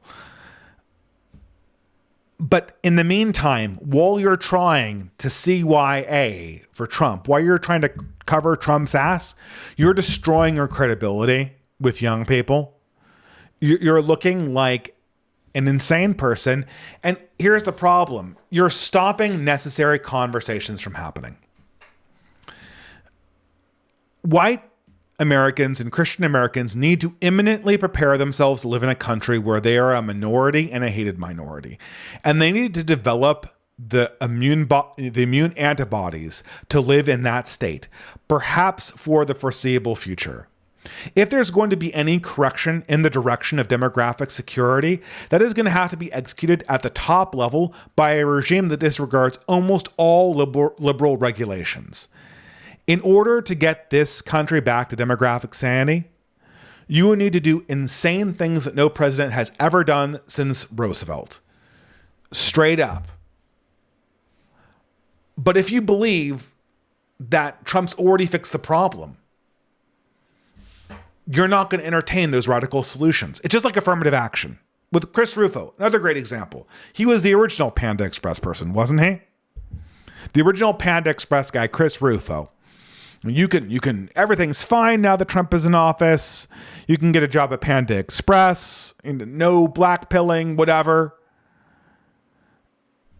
Chris Rufo is talking about affirmative action and DEI in the past tense. Like it's over. And this is what Rod Dreher does. This is what Joel Berry does. This is what Seth Dillon does. Oh, DEI is over. Wokeness was a thing we did between 2020 and 2024. It happened. No, dude, this stuff is still going on. All the people that, except for the people that happen to be fired by Doge in USAID, which is like, it's not the tip of the iceberg. It's like a hangnail sitting on top of the tip of the iceberg. All of the people that Obama and Biden employed, the vast majority of them are still employed. All of the unelected government is still 99% Democrat. All of the sinecures from the university system, from HR departments, they're still hiring the same people. They've slowed down. They've learned to be more quiet about it. But you're not hiring any of your own people. You're not getting jobs for ambitious, young, white Christian men. The spoil system is still in place. That thing is. You have not defeated it. Furthermore, Trump closed the border, and this is my contention with Steve Turley.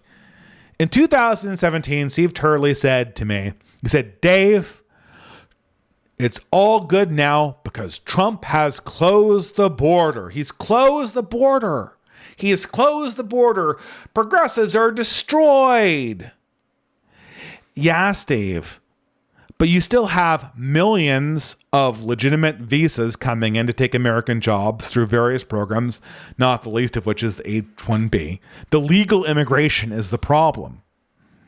And furthermore, and I said this to him in 2017, the second the Democrats get back into office, they will open the border and they will let more people in than Trump ever blocked from coming. And what happened in 2020? The Democrats got back into office and they let in more immigrants than Trump ever kicked out. Trump will not kick out all of the immigrants that Biden let in illegally.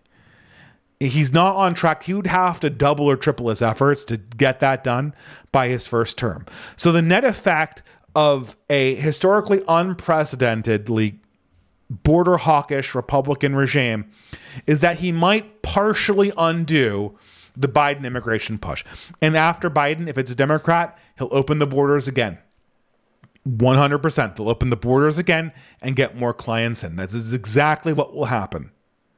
Like clockwork. The only way this happens is if you constitutionally change something about America so that you prevent them from importing more people. That is the only way. You have to lock them out entirely. But oh no, that would be the end of liberalism. We can't do that. And why do we need, and it's not theoretical because Joel Berry will say this, he'll say, we won the 2024 election. We destroyed wokeness and DEI. Why do we even need to entertain more radical solutions than that? We already won, guys. Or like Rod Dreher, they say, it's all fixable within liberalism. Well, is it, Rod? How? You've been doing this for 30 years now, 35 years maybe, if I don't know if I'm counting correctly. I've been reading Rod for 20 years. 20 years. 20 years of reading Rod Dreher. And I've been hearing about how we're going to fix this under liberalism, or we're going to do the like Benedict option thing, which is going to fix something, presumably. It sounds pretty radical to me. And, Rod Dreher does not like radical young men. You can, like R.N. McIntyre and Jay Burden said, you can smell the contempt this guy has for radical young men come wafting off of him. Yeah, it's fixable under liberalism. How, Rod? When I was in conversation with Rod Dreher, all he did was ply me for various different solutions to problems. But I work a day job. This is a side hustle. This is a hobby. You're the person who's financed by like various different NGOs and big pocket donors and with book deals and all this stuff. You're the person who has that going for him, Rod. What are you doing about it? What are your ideas on how to fix this? It's all fixable. They're going to assimilate. They're not going to assimilate. No one's going to, after 2015, nobody is assimilating. They're not going to assimilate because it's obvious that there's something to assimilate to. They might assimilate it into deracinated consumer culture, but they're not assimilating. It's fixable. Well, why couldn't you fix it? Why couldn't you fix it? Why couldn't you fix it, Rod? Why couldn't you fix it, Joel? It's certainly not fixed. And this is what I hate about this stupid conservative boomer flex. There's something deep within, and I'll cover this a little bit later when we get into the psychology of this phenomenon. But there's something deep. There's some deep need within the boomer psychology and with Gen Xers and millennials who are following in the path of the boomers. They need to flex power they don't have. They need to pretend like they are sitting on top of the world. But they haven't fixed anything. Chris Rufo did not defeat DEI, even by naming it. He did not defeat, James Lindsay did not refute woke by duplicating the so-called hoax. You did not turn back, by getting Trump election, you did not provide demographic stability to America. And certainly Europe does not have demographic stability. These are not things that you have. You have not accomplished these things. You're still telling me it's fixable. And the one thing that is in the crown that is in the gutter, being the author of a new future, you're refusing to pick that up. The conservative cycle goes like this, the Rod Dreher conservative cycle. You sound the alarm. For the longest time, Rod Dreher tells us about how liberal society is collapsing. Again, for 20 years, I've heard from Rod Dreher about how the liberal cycle, the liberal society that we've built is collapsing. But anytime somebody tries to do something about it, anytime somebody tries to unleash the strong gods, so to speak, and take the helm and try to assert hard religious orthodoxy or try to use actual politics, real politics, and all real politics are identity politics, Rod Dreher immediately sabotages them. He immediately turns on them. He immediately turns into an expose reporter for the left. And he does everything within his power to delay any action from being taken or any organization from being actually mustered. Then he gets to sit around in these oak lacquer rooms with the leafy trees outside and the leather-bound books behind him and go, if only they believed me when I sounded the alarm. If only they got out while there was still time. Rod, you were blocking the exit. But I told them so. I guess conservatives told us so. I mean, yeah. But what is the point if you tell us that a doom is coming and then you sabotage every effort to do anything about it? Are you just like a prophet? A prophet is supposed to come to a people and tell them the doom is coming unless they do X, Y, and Z, or doom is coming and here is the way that we can, pass through the tempest. Here is our path towards Exodus. Here is the way through the storm. A prophet does not come to a people and go, doom's coming, but you can't do anything about it, and you're all going to die. So just sit here and congratulate me for telling you that it's all over. If a prophet did that, then he would be rightfully lynched. What is this? Is this some kind of weird humiliation fetish? Are you some kind of demonic sphinx that wants to just lord over us in our dying moment? And do you take pleasure in watching the futility of us struggle? Is that what I'm saying? Like this, the boomers just want to see us struggle against these crises and laugh at us. I don't think that's the case. I think they want to convince themselves that doing nothing is doing something. And that's what all of this is kind of bound up in delivering. By doing nothing, you're actually doing something. That is what the conservative wants to actually hear you say. And by doing nothing, I guess the system will self-correct itself, but will it? Every single person, I'm reusing a slide here. Every single one of these people that I'm hearing on the conservative side, they all talk about the rise of the communist left. Yeah, Rod. Of course, communism is rising. It's because nobody can afford a house. It's because nobody can get into the professional class. It's a lottery.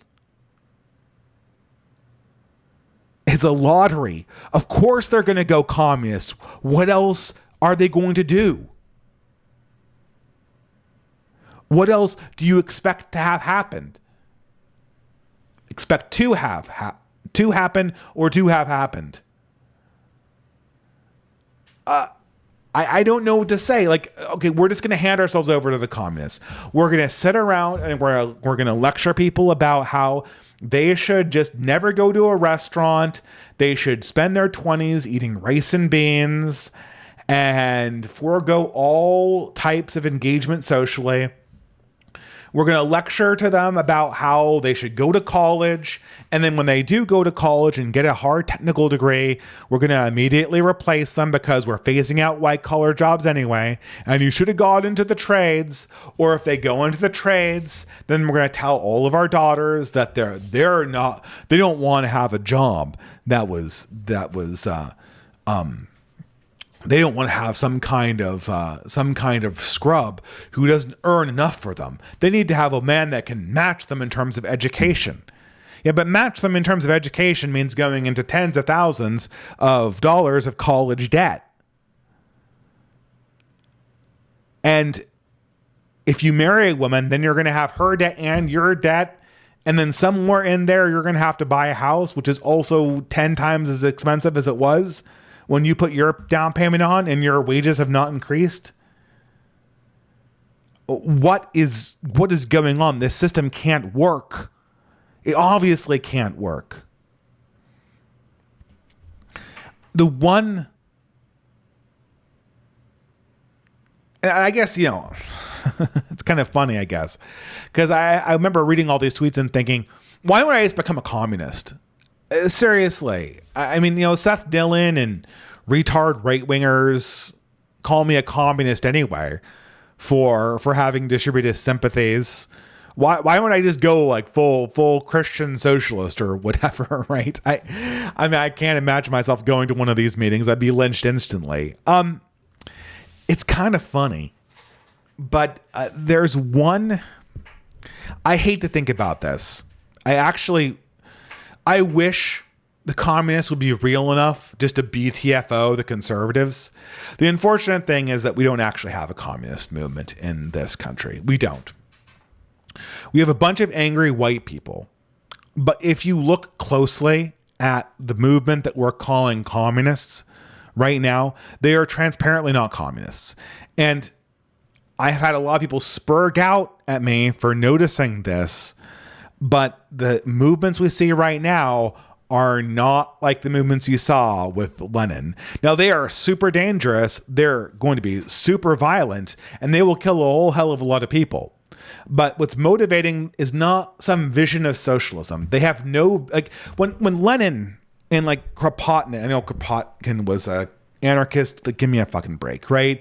When Lenin and Kropotkin and Trotsky and all these people were out and about advocating for communism before World War I, they actually had a vision of what human social organization should be. That was what they had a vision. They had a positive vision of the common good, and they were pursuing that vision.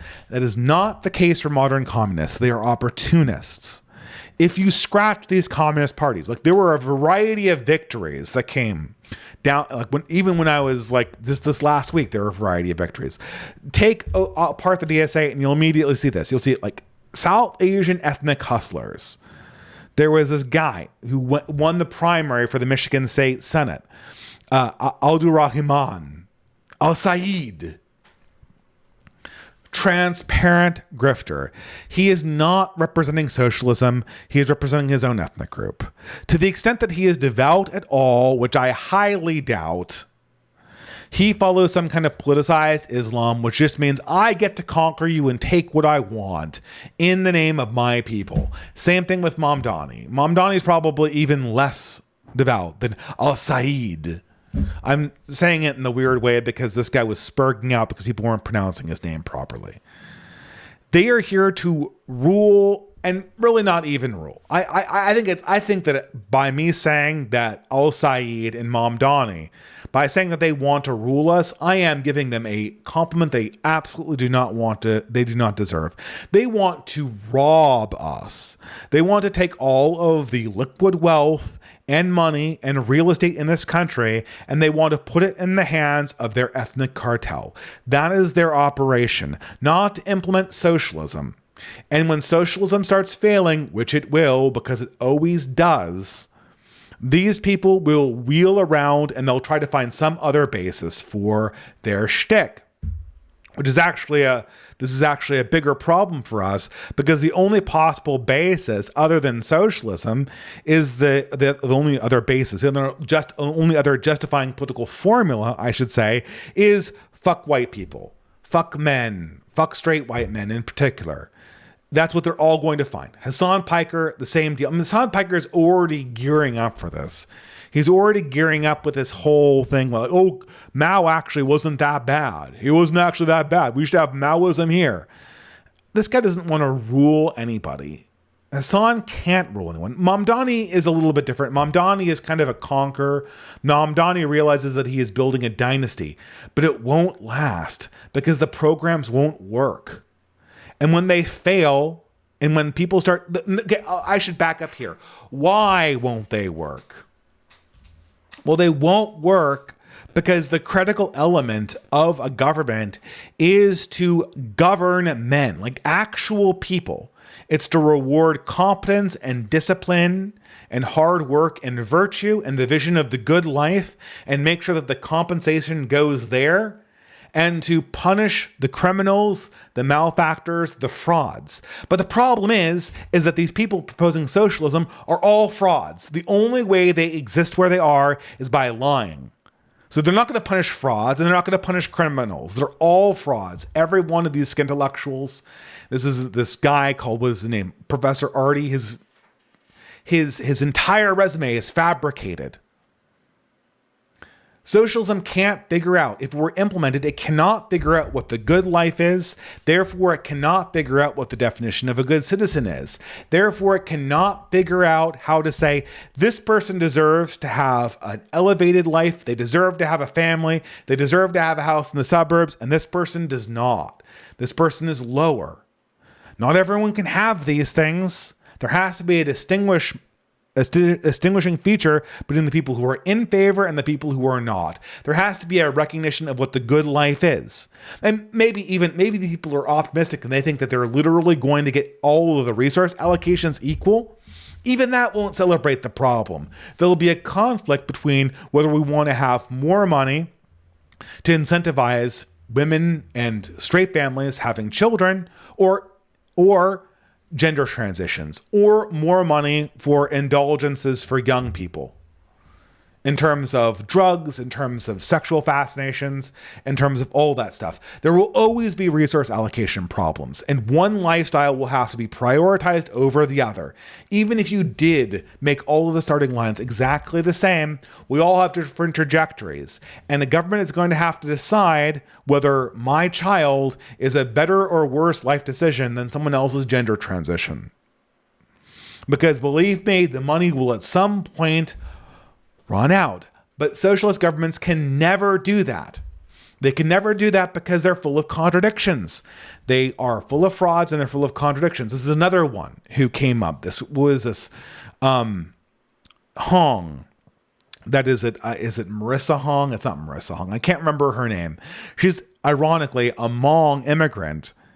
And she was she was on the television as a gubernatorial candidate. Is it in Colorado, I think?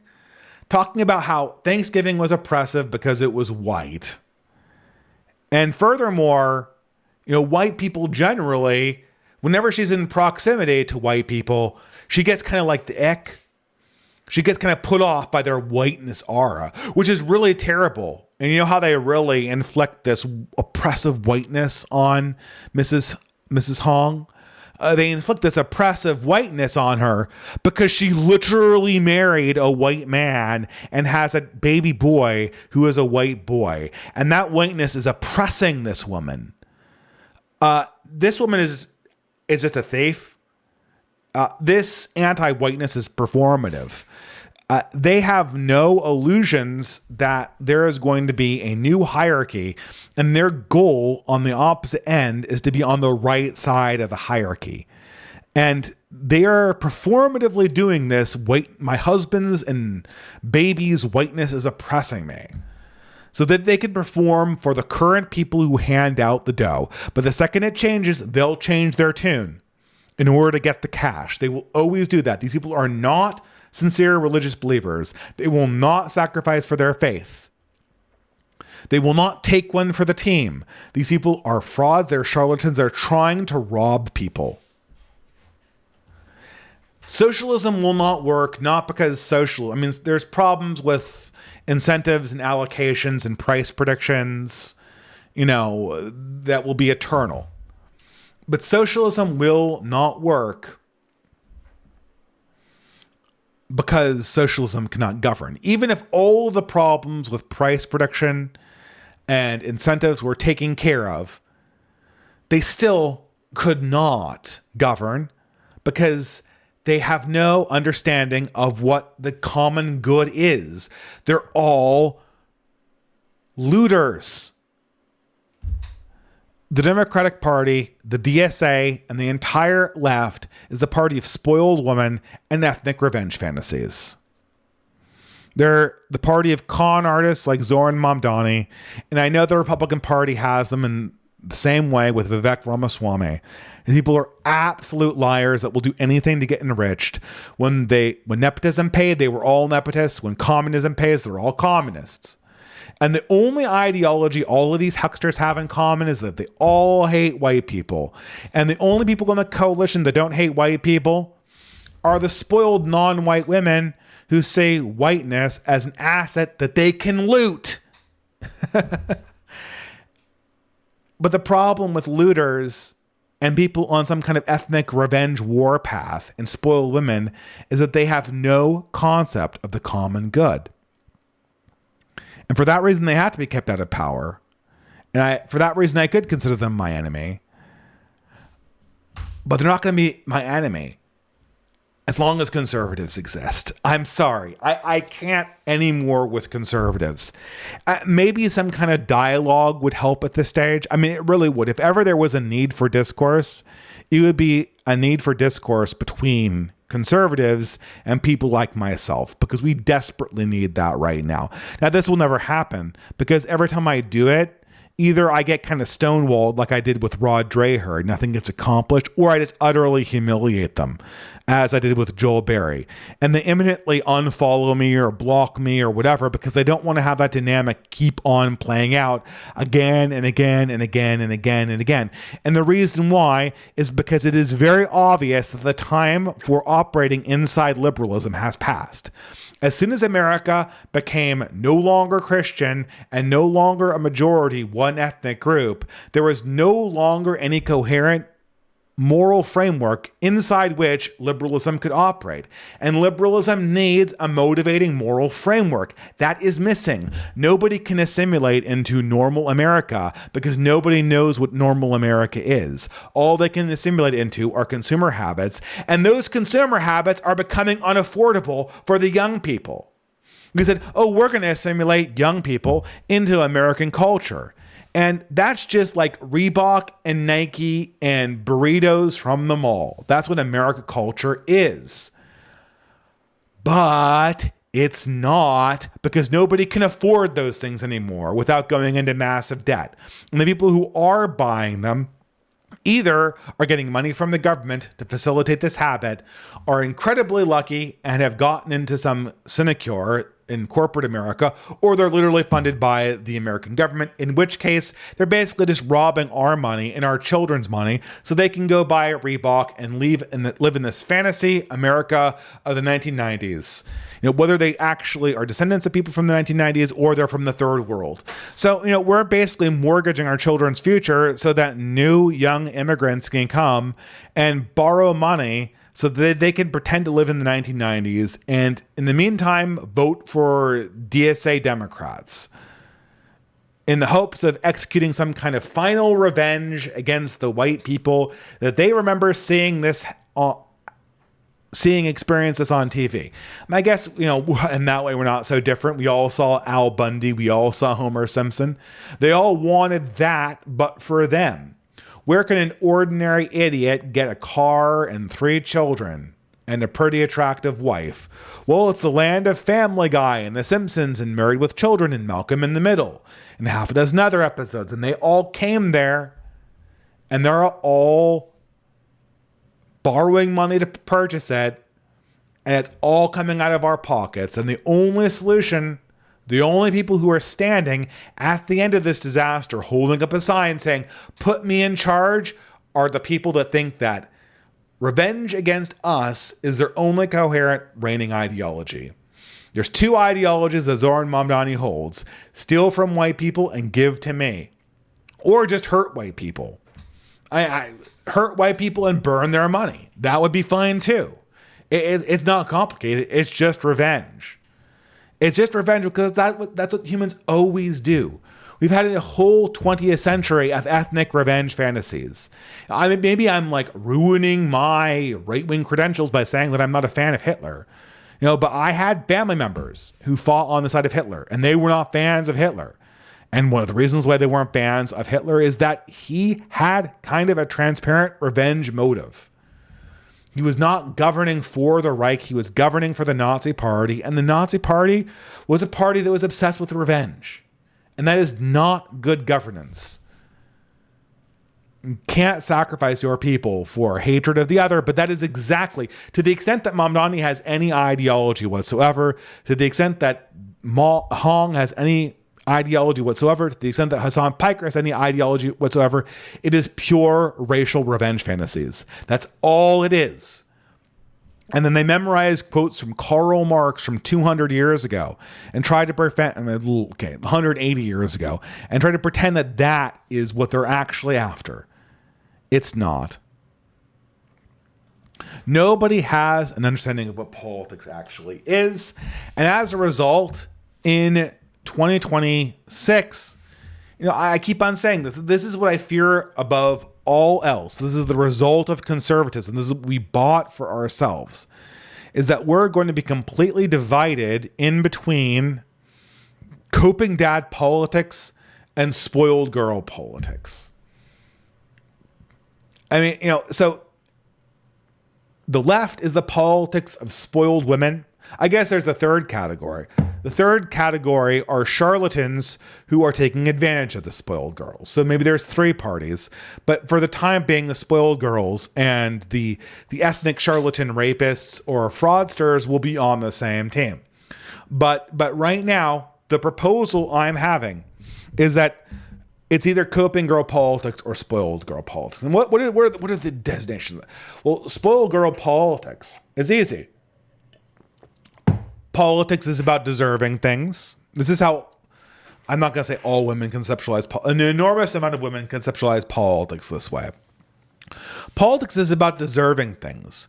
It's about who deserves the most, and the good people are the people who deserve. Now, since our education system has taught women that the most deserving people are everybody from the third world, that's a bit of a problem, because we've told them that third worldists deserve, the spoiled women naturally assume that they must mean that because they deserve, they're good. Women are good, therefore women deserve. Women deserve, therefore women are good. That's like the fundamental thing that's built into women's instincts. Therefore, if you tell women that the third worldists deserve things, therefore they must be good people. It's just logic. It's just how female logic works. And after that, the rules of the system are kind of arbitrary. You know, for this in this way, women understand politics better than conservatives do. You know, the average, take like the dumbest woman you can imagine, the dumbest, bimboiest Zoomer girl, you know, with the, you know, I'm thinking of like the Mama Magazine tortoise girl, you know, with the Hispanic accent at a mall eating snacks, oversized, undersized Hot Topic that she's overflowing out of in high school, constantly glued to TikTok and Instagram, has no concept of anything. That person understands politics better than conservatives do because they are aware of the fact that the rules that society operates on, they're just kind of made up. They're just kind of things that we all agree to. And if the girls know the right people and they ask in the right way, they get exceptions. And the people who get the exceptions are the people who are in charge. The people who are in charge are the people who can make exceptions for me. And that's why, you know, girls go to the people who can make exceptions, who are the people who have power. And they realize that because of that, the rules are just arbitrary. And possibly even the rules of nature are kind of arbitrary too. Like everything else is just an excuse. There's what I deserve. There's what I want. There's the good people who I've been told, like me, deserve things. And all politics is just a way to get the exceptions so that the people who deserve things get the things that they deserve. That's spoiled girl politics. That is the politic that Mom Donnie relies on. And it is insane because in no way, shape, or form in this politics is there any concept of the good. Is there any concept of virtue? It's not just because there's exceptions or handouts. I mean, I guess that's what, you know, what conservatives say is they see exceptions or deserving or handouts and they go, well, that's just categorically wrong, not realizing that that's what government basically is. Government is determining who deserves and who does not, and where the exceptions are and where they're not. But that only brings us to the flip side of this, the pillars of coping dad politics. Man, is this ever a symbiotic relationship born in hell? The spoiled girl and the coping dad. You know, one thing, when you read all of these tweet storms that talk about how guys, Zoomer men, just don't have their shit together, and why can't they just pull themselves up by their bootstraps, and you're only an individual and any identity politics you have is useless, and complaining about $20 burritos or being proletarianized, not being able to afford a house. It's just a bunch of belly aching. There's no crisis with white collar jobs. It's all in your imagination. You've got just as much opportunity as anyone else. Every one of those guys, you click on their portfolio, and this is how it reads. It says something like, the first one is like husband, comma, dad. That's like the first, and then maybe, you know, every 1/4 you might have veteran. You know, a few of these guys are veterans. I mean, that's a genuine achievement, right? But before that, you know, they all have like the wraparound sunglasses, the backward hat, like a Gen X look. All look like Limp Bizkit party goers, but now they're in their 40s and 50s now. Dad, husband, like that's their first billing. Yeah, that's an achievement. I guess we're really proud about, I mean, you should be proud about being husbands and dads, I guess, but they all wear it prominently. They all carry it around as like this totem that gives them authority in the circle. You have to respect me. I'm a dad and a father. Okay, fine. You certainly don't lead. There's no leadership. They just are dads and fathers because they provide things. And the reason why they're good dads and fathers is they provide things. And the way they provide things is by following the rules of the system. They're good providers because they don't take from the government and they just work in the actual economy to bring home money, and then they use that money to give it to their wives and children. And that's their role. And they can't break it because, unlike the spoiled girl, they believe that the rules of the system are some kind of like the rules of the system aren't arbitrary inventions of men. They are literally the word of God. The Constitution is basically something that Jesus said. It is etched into stone. You can't violate it. It hasn't been amended 1,000 times. The progressives currently have not been breaking it for 60 years. There's just no exceptions to this. Except the exceptions that daddy makes for spoiled daughter politics, right?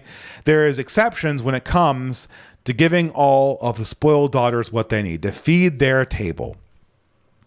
And what the coping dad likes more than anything else is taking this little perverse relationship that he has built, where he is the dad that provides but does not lead. He does not enforce moral rules. He doesn't enforce moral rules. The system enforces moral rules.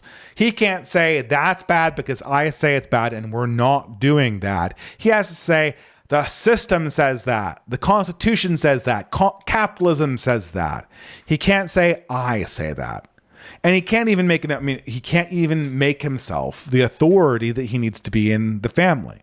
He is the dad because he provides. He puts things on the table, which coincidentally is exactly what the spoiled girl absorbs.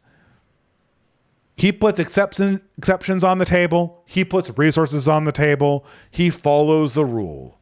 That's his life. And what he does when he comes online is he wants to flex on people.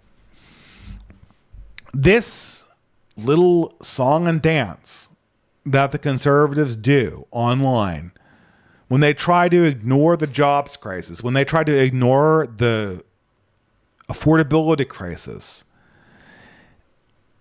it's a performance that is akin to something like masturbation.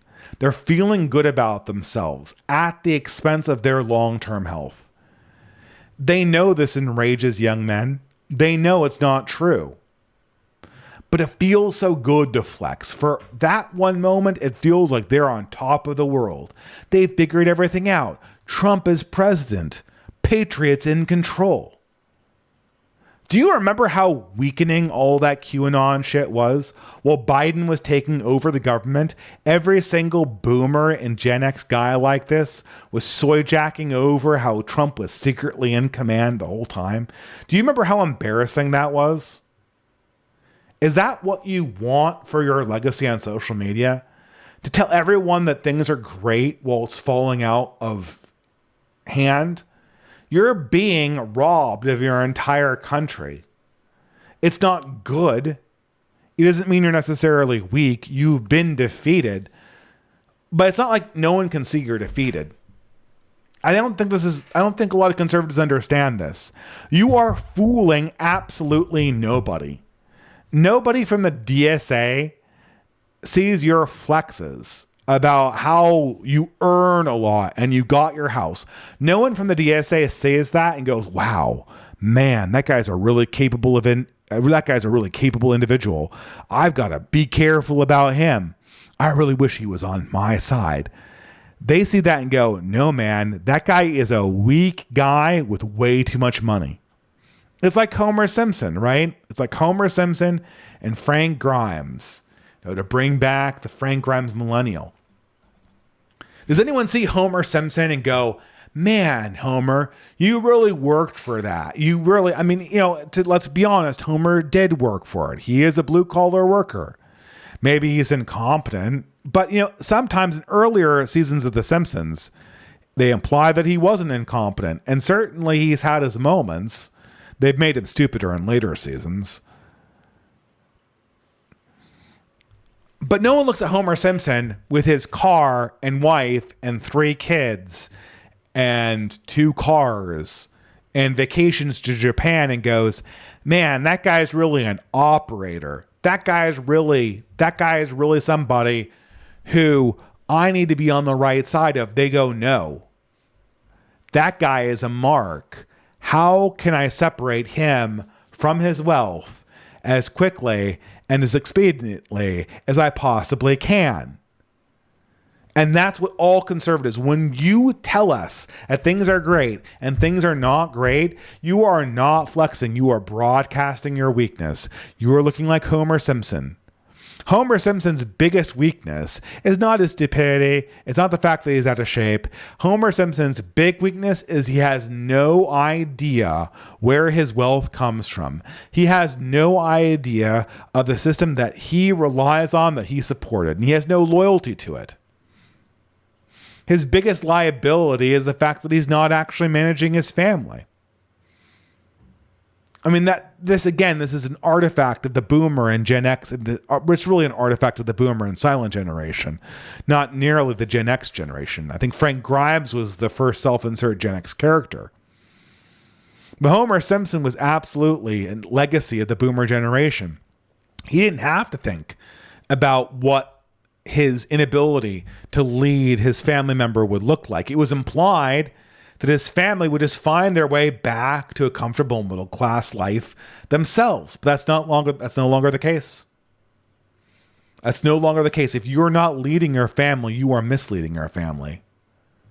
And everybody can see that. Everybody can see that. You're not fooling anyone by pulling this Steve Turley routine. You're not fooling the left. You are not fooling the right.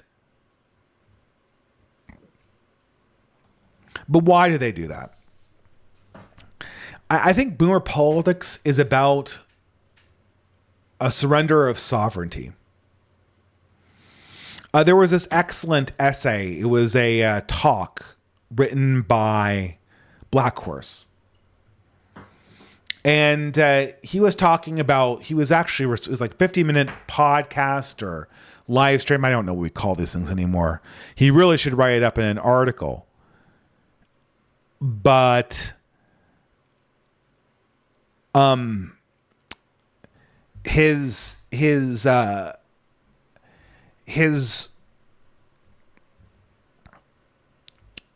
perspective, well, let me start at the beginning here. There was a tweet that came from one of these a much more innocent tweet, I should say. This was just like a standard. So we're all millennials. We all try to be more involved with our children.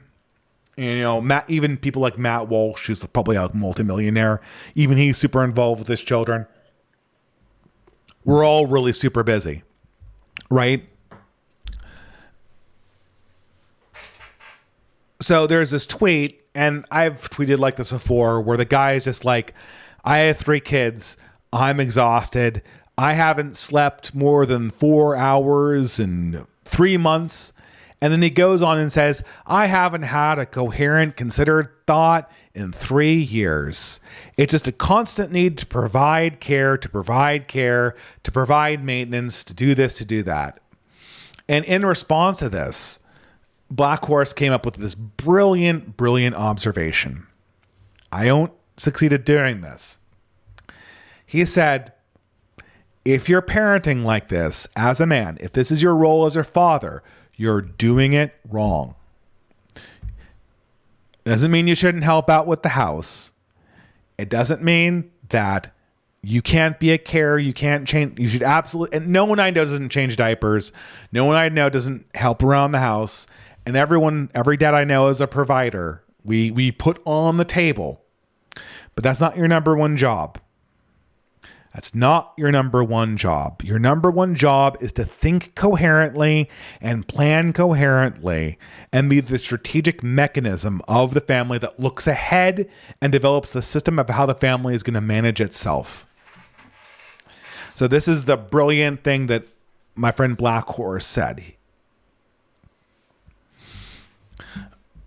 Women are in a constant state of deserving and caring. People have needs, and then people work to fulfill needs. And then every time you fulfill one need, another need comes up, and it's like a vicious cycle. It will just keep on going, and it will only stop when the woman is exhausted or feels that she needs self-care. It only stops. The cycle of deserving and need fulfillment only stops when a woman is either exhausted or that she feels like she needs something. I need some time for myself. I need some self-care. And then she takes self-care and it's 100% focused on her. But the way that women conceptualize this flow of tasks, it's unending. I don't know. I know my wife listens to this stream, so I do not know how. I guess maybe I'll just hope that she texts us with a grain of salt. But this is true of almost all women. They will, if they do not have needs to fulfill, they will invent new needs to fill. The house needs this. The floor needs that. The garden needs this. The other needs that. This needs that. They will keep on inventing needs until they have exhausted themselves.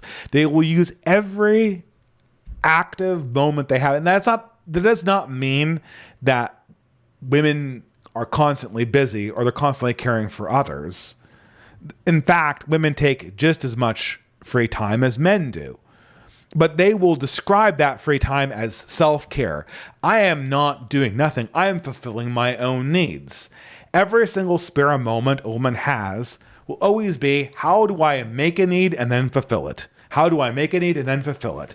And if there isn't a need, we need another cat or another pet or another project or another this or another that, or I need to clean the floors for the 15th time. They do these time studies with single women. They're living alone. No one's there. They clean their floors like 5 to 6 times as much as the single men do for themselves because the floor needs it. That's how women think. Need fulfillment, tit for tat, one foot after the other, pacing forward tactically. Tactical, forward, straightforward, blinders on, no strategic plan. Now, by all means, if you're a man, you have to be concerned with making sure that the tactical tasks get done, one foot in front of the other. But your big task as a man is to think coherently and plan for the future. It is to disrupt the care cycles. It is to erect boundaries. It is say, this is the time for cleaning. And after it's done, maybe the floor isn't 100% clean, but now it's on for another task. This is the time for caring. This is the time for reading. This is the time for this. And furthermore, even beyond just kind of project managing thing, and I do a terrible job as a project manager of the family. I need to get better at that. You need to be the strategic planner. Women actually make pretty good admins. They make pretty good. Project manager is eternally the job that is the most confounding because it is very close to what women do really well. And it is also very close to what men need to be doing. Men need to set the cadence and they need to set the direction. But how the puzzle fits together, women do that really, really well. But what men really need to do, and what really pisses off women, are the large-scale strategic things. Credit, investment, planning. Where are we going to be in 10 years? Where are we going to be in 5 years? What are we doing marching forward? What are our contingency plans? Emergency planning. I've got this. And to do that, you need to think coherently. You need to have some time to yourself to think about what the general plan is, to cut through the cycle of always needing things and focus on where we're actually going. What is the greater good that this family is pursuing? How can we responsibly manage this family? And it's really ironic. It's that role of father that the conservative movement's refusing to play. Rod Dreher, for 20 years, I followed him, giving me blow to blow. This is the latest bad thing in the culture war. This is the latest bad thing in the culture war. Oh my God, how horrible it is. We need this, we need that, we need this, we need that, we need this, we need that, we need this, we need that.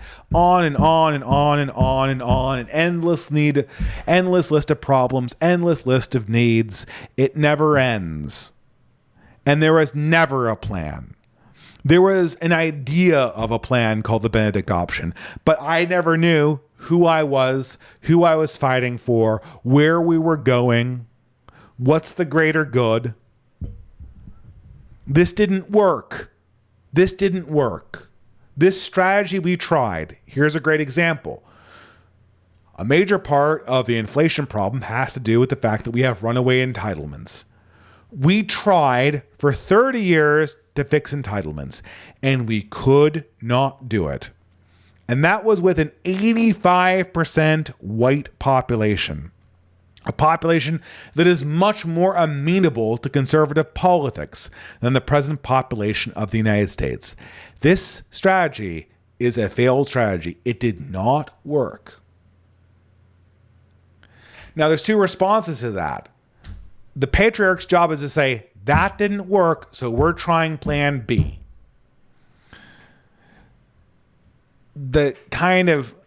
I know not all women are like this, but the caricature, the female response is, that plan didn't work, but I guess we just have to keep on going because it's really, really uncomfortable to change our plans. And if we changed our plans, people might think that we're mean.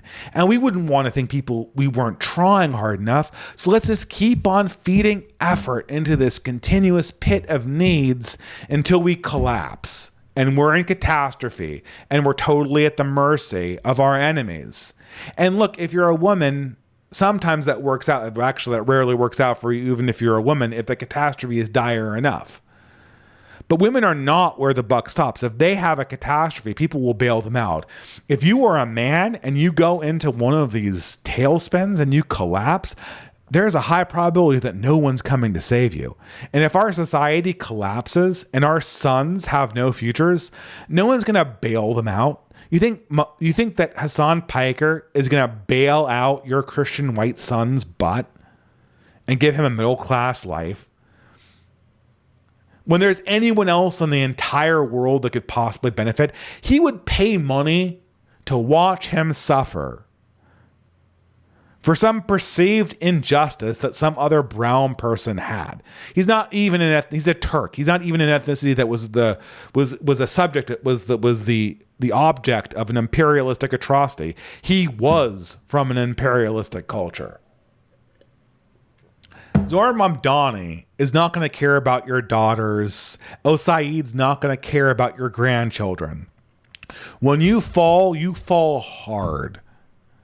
And that's why you have to actually look into the future and take responsibility over it. You cannot sacrifice your sovereignty. You own the exceptions. You own the direction. You own the vision of the good. And if you feed every one of these exceptions back to the spoiled girls who contextualize this as an endless set of needs, you are going to completely dissolve your ability to rule.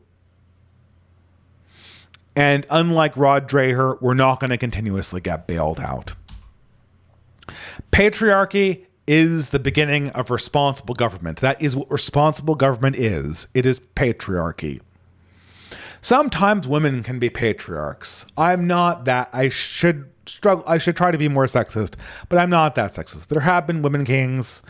I don't think they've been particularly good. I'm not particularly fond of Mary Tudor. I'm not particularly fond of Catherine of Medici. I'm not particularly fond of Cleopatra Ptolemy. But they do exist. But patriarchy is responsible government. Responsible government is patriarchy. What does that mean? It means that we wield the exception for God and for our posterity. And for the species generally. The species, our posterity more immediately, because we have the larger responsibility towards them. The common good of both of those things under the ultimate direction of the divine. That is the common good that we fight for. That is the common good the patriarchy is designed to procure, not the fulfillment of needs. After we decide what is the right direction for life, for the continuation of our species, for the good of our posterity, for the survival of our posterity, and after we make the proper sacrifices to God, then we can make sure that everyone has the right number of snacks and everyone has the right amount of consumption. Ultimately, if Rod Dreher was honest, if Seth Dillon were honest, if we're having an honest conversation, they're partially right about the $20 burrito. If they were being honest, they would say this. Look, guys, the time in which young men could eat out regularly and have that be an affordable lifestyle was a very small sliver in human history. It began somewhere around the 1940s, or maybe, probably not 1930s so much unless you include really cheap soup kitchens. It began somewhere around the 1940s, and then it ended sometime around the late 2010s. And I'm sorry that you had to miss this part. This is a tragedy. We were privileged and you were not. But we're going to try to make it up for you by fighting for the future and giving you the things you do need and should want, which are land, which are houses, which are families. And we're going to try to get you young men as much of that as possible. And moreover, we're going to give you the most important thing, which is a concept of yourself, a positive vision of your identity, an ability to say, these are my people, these are my direct responsibility, and I will fight for their posterity, for the grounds upon which our fathers are buried, and the land on which the temples of our God is built. Our people, in concept, Rod Dreher, Seth Dillon, Joel Berry, who are our people? They aren't Muslims and they're not Jews. I know that. I'm sorry. I have very many individual Muslims and Jews that I'm fond of, but they're not my people. I'm sorry. They're not. Neither are Hindus. And, as much as African Americans have contributed to the music of this great country that I deeply admire, and as much as they've contributed to cuisine, I think, they're not my people either. And they're not my people because they don't think they're my people. No black person thinks that they're the same people as me. I think we should have a good relationship with African Americans, and every now and again, interracial marriage is a reality, and there's ways to deal with that, but they're not my people. Tell me Rod Dreher, tell me Jeremy Boring, tell me Seth Dillon, tell me any neoconservatives who are my people. If you can't tell me that, you can't tell me anything. I can figure out who my God is from the church doctrine and the Bible. Thank you very much. I don't need conservative pundits to tell me that. Thank you very much. But before that, we don't even really have a politics to talk about because there's no common good. We don't understand government unless we understand common good. And conservatives refuse to talk about common good. They refuse to talk about common good in any way, shape, or form. They refuse to talk about common good because they don't want to tell us who we are. Because if they tell us who we are, they're going to have to admit that we have to exclude some people. And we can't possibly have that. They're going to have to admit things like interracial marriages, while a reality and while perfectly holy under circumstances, are very risky. And they are something that can only be accomplished under very special circumstances. And they need a lot of religious attention. It is a feat to accomplish that, and we should not rely on them. They'll have to acknowledge that not all people can live the same way or in the same place. We'll have to walk away from the civil rights concept of the United States. The post-civil rights idea of the Constitution has to be done away with. It can't be like civil rights for everybody except fuck white people. The progressives say fuck whiteness.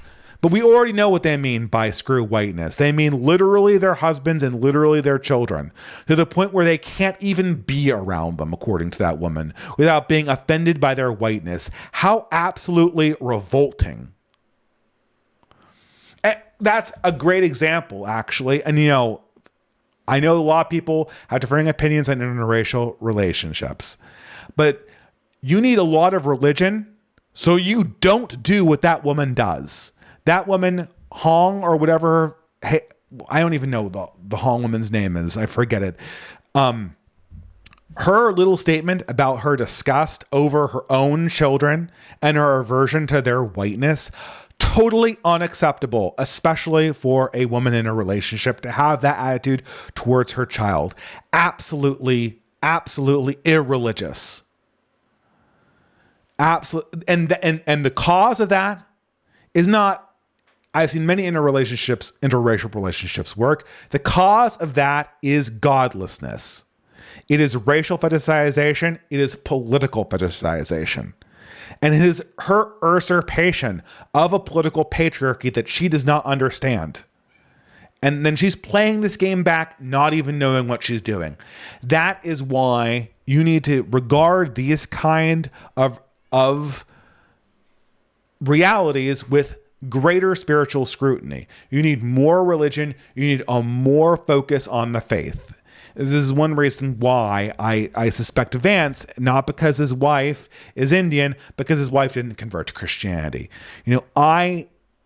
If that line is crossed, it needs to be crossed responsibly. And the only way it can be crossed responsibly is if the couple has completely centered. You cannot coast on your implicit feelings because your implicit feelings have a conflict at the center of them. The family is a political unit. The political unit needs to pursue the common good.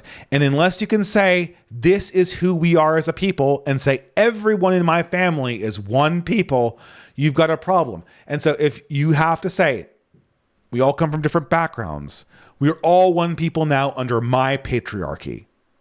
And that's how you make these difficult elements of multiculturalism and intermixing work in a multicultural world, by asserting a patriarchal vision.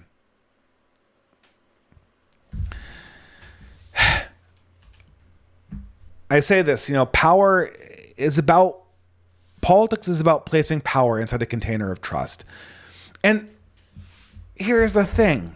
So few people in this modern world understand what politics even is.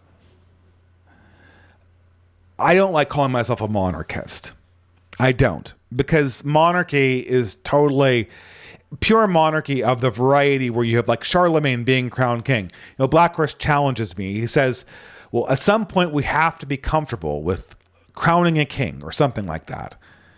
It's not going to happen in our lifetimes, I don't think. I think the global American empire is going to fall apart in our lifetimes. But I don't think monarchy is going to return because we are just not in that phase of history yet.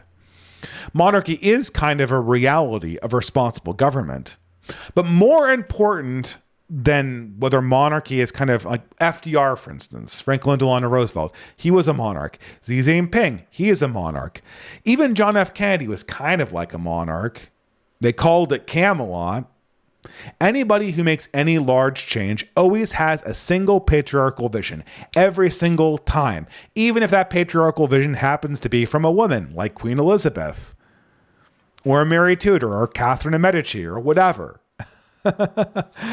It's always a singular vision, and therefore monarchy is kind of a reality of government, even if a formal monarchy is very much not in question, in the question of today. But more important than that, we need to actually understand what democracy is and what democracy isn't. And we still don't. It's magical to us. We've fetishized democracy. We have turned it into an idol, and that idol is destroying our children. And a great example of this is this talk that Ross Douthat gave with a professor. Oh, I should pull up the tweet if I could. Maybe I can find it. Maybe I can't. I don't know. It's a professor, and they're talking about even the clip doesn't have it. I don't exactly know who the person was. They were a professor at Stanford, though, I believe, and they're talking about the coming gerontocracy. So, the big problem we have right now is that people want to have a future, but all of the money in society is being owned and voted by old people, and old people's priorities are getting more prominence. And so this professor is like, well, we have to find some way of giving young people more power. And so his solution was to give young people more power against the gerontocracy. Why don't we just give 20-year-olds, 22-year-olds additional votes? And it could be like, you are voting for yourself and also for the children who come after you. And Ross Douthat, who's I've seen good things and bad things from, he has the very apropos question. He says, well, why don't you just give the votes to those children's parents? Certainly the parents have the children's interests at heart. And the professor says, oh, no. I think that parents are a bad proxy for children's interests. And Ross Douthat says, it's daft to think that a 24-year-old college graduate is a better proxy or a better understands the interests of children and children's future better than I do of my own children. And the professor says, well, I think that parents, that's basically like they have their children held hostage. It's like they have the children and they've been held hostage. I think this is the actual, is it? No, that can't be the person who said this. I'm looking for, I should be just focusing on the monologue. Ross Douthat's interview, he says that it's basically parents, we can't treat them as proxies for children because that way they're just basically holding the children hostage. This is a fundamental misunderstanding of democracy. Democracy, to the extent it works, it's a distributed power arrangement among stakeholders. Without the ability to hold stake in the future, you cannot properly vote because your interests are not aligned. Furthermore, and this should be fundamental, we cannot measure dignity in terms of competence to rule. Most people are incompetent to rule, and most people are not direct stakeholders. So children obviously cannot rule. Does that mean children have less dignity? Does that mean they deserve less rights? Does that mean that they should get less? Arguably. A lot of different classes of people are also not as competent to rule. Does that mean they have less dignity? Deserve less rights? These two things are totally disconnected, yet democracy has conflated them in our imagination. That because somebody has equal dignity and equal consideration for the future, that he must necessarily be wielding the rod of iron at the state level. This cannot possibly be true. The best representation of a child's interests are obviously their parents, not because they have some kind of psychic connection to them, not because they are kidnapping them and holding them hostage when the child really has some kind of autonomous will to power that is best represented in the state. It's because who the parent is and who they are as a person and as a collective spread out through time is intimately bound up in the collective project of the child. They are one in the same political entity through the family. Just like all people of a peoples are one and the same as an extended family. That's what a peoples means. And I guess in some sense, the nation state is a grouping of those peoples. A very hard project in a multicultural world, for sure. But if not that, then what could it possibly be? Our liberalism, our democracy is not bad because liberty is bad. It's not bad because voting is bad, although voting is bad. I like liberty, not so hot on voting. Voting is a very inefficient system to make any kind of decision. And it's inhabited by politics, which ruins everything.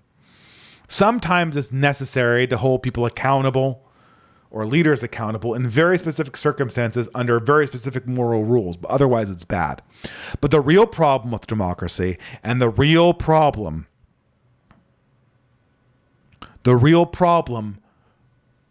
with liberalism is that it blinds us to the reality of collective obligation. The parent is a good proxy for the child, not because the parent has psychic control over the child or they're holding them hostage. It's because they're part of one political body called the family. That is why one is a good proxy for the other. I would trust any parent's decision for their children above a democratic decision of all children in that child's class. Who do you trust more to make decisions about a child? That child's parents or the class president of that child's first grade class. That's basically what we're saying. Or the collective will of the children as expressed in the market. The desires of the children for constantly more and more things, for more and more things to be placed on the table. That's not the responsible thing to do. The responsible thing to do for children is not to constantly feed their desires, but to plan and provide for them a future where they can have the good life and the common vision of the good.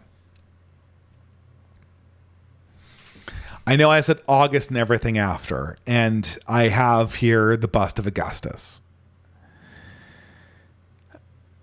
I don't think we're really in a Caesarean mode at this time, but the one thing that made Augustus work, his great rule, and his terrible relatives after him, but for a while the Caesars worked, because the Caesars conceptualized themselves as fathers of the people, and they were seen as such.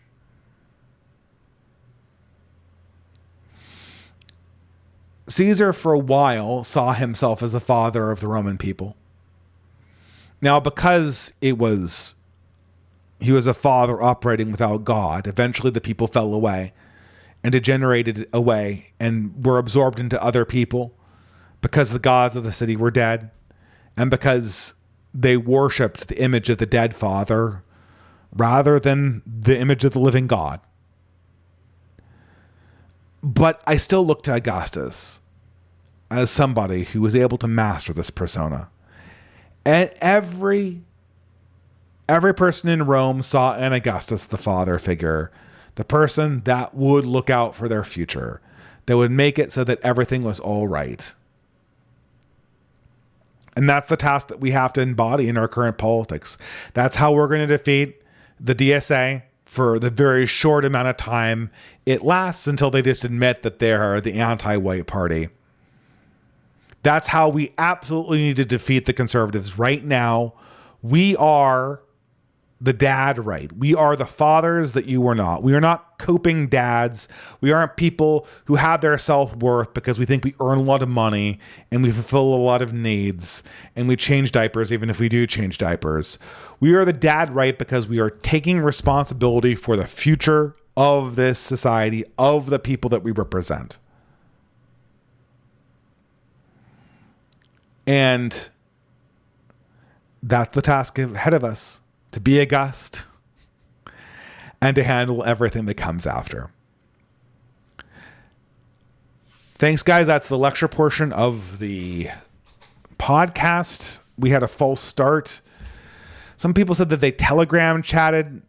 I don't have Telegram anymore. I don't know what to say. I could look on my phone, see if I can find it there. I deleted Telegram a while ago when people moved to Signal, and I couldn't have that many things. So, guys, I missed one super chat that got deleted when I deleted the stream. I think it will be refunded. If it is not, just reply me and say, I was the guy whose super chat got deleted. Please answer my question. I will do everything in my power to answer that in a timely fashion. So anyway, let's do the super chats and then do the psalm and call it a night because I'm getting a little hot, I guess. Although I feel like after that camping trip, nothing is making me hot anymore, even this hot room. That tent was infernal. It was hotter inside the tent than it was during the day. I guess, though, if I hadn't been forced to check my phone against camp rules, I wouldn't have been so enraged by that Rod Dreher interview. Okay, guys, I still haven't gotten the display function working, so bear with me. I will read them out as well as I can and then answer them as well as I can, too. Entropy has long since died, and so we will just have to go from the super chats themselves. But thank you very much in advance. Bobby Bob for $20 says, went to a country fair in rural New England. almost all white, over 1,000 people, rides, games, foods, antique car, tractors, parades, horses, contests. So much of old America is left. It's allowed as long as it's low class. Yeah, that's very similar to my experience with the scout camp. It was really a great experience. It's fun. I just wish that we could speak to the dads there and kind of, I feel that when I talk to people who come from like South Africa's Orania, they're aware that they're kind of in the trenches and they're aware that they're creating a whitopia and that they need to have boundaries and that they need to have the ability to defend themselves and get out quickly if need be.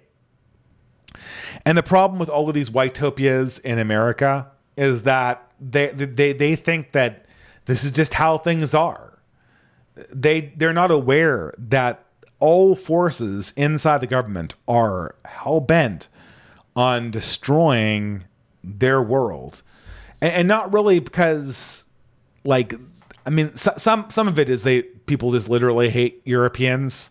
They feel that they were humiliated in the age of imperialism. They have some grudge because of World War II.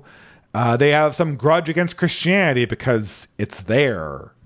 In the case of several other religions that might have these grudges.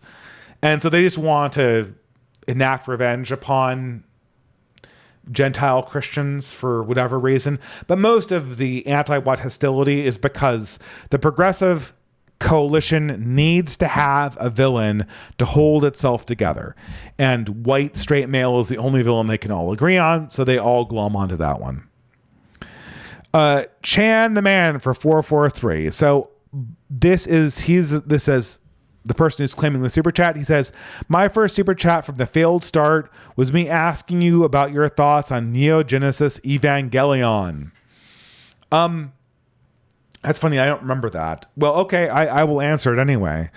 I mean, Nia, I like Evangelion. It's a good anime. It's kind of funny that 30 years after I first saw that anime, or I guess a little less, it was 98, 99. Was that the year? I can't remember. Maybe it was 2000. 30 years after I saw this, or almost 30 years after I saw the anime, it's still being talked about as one of the best animes.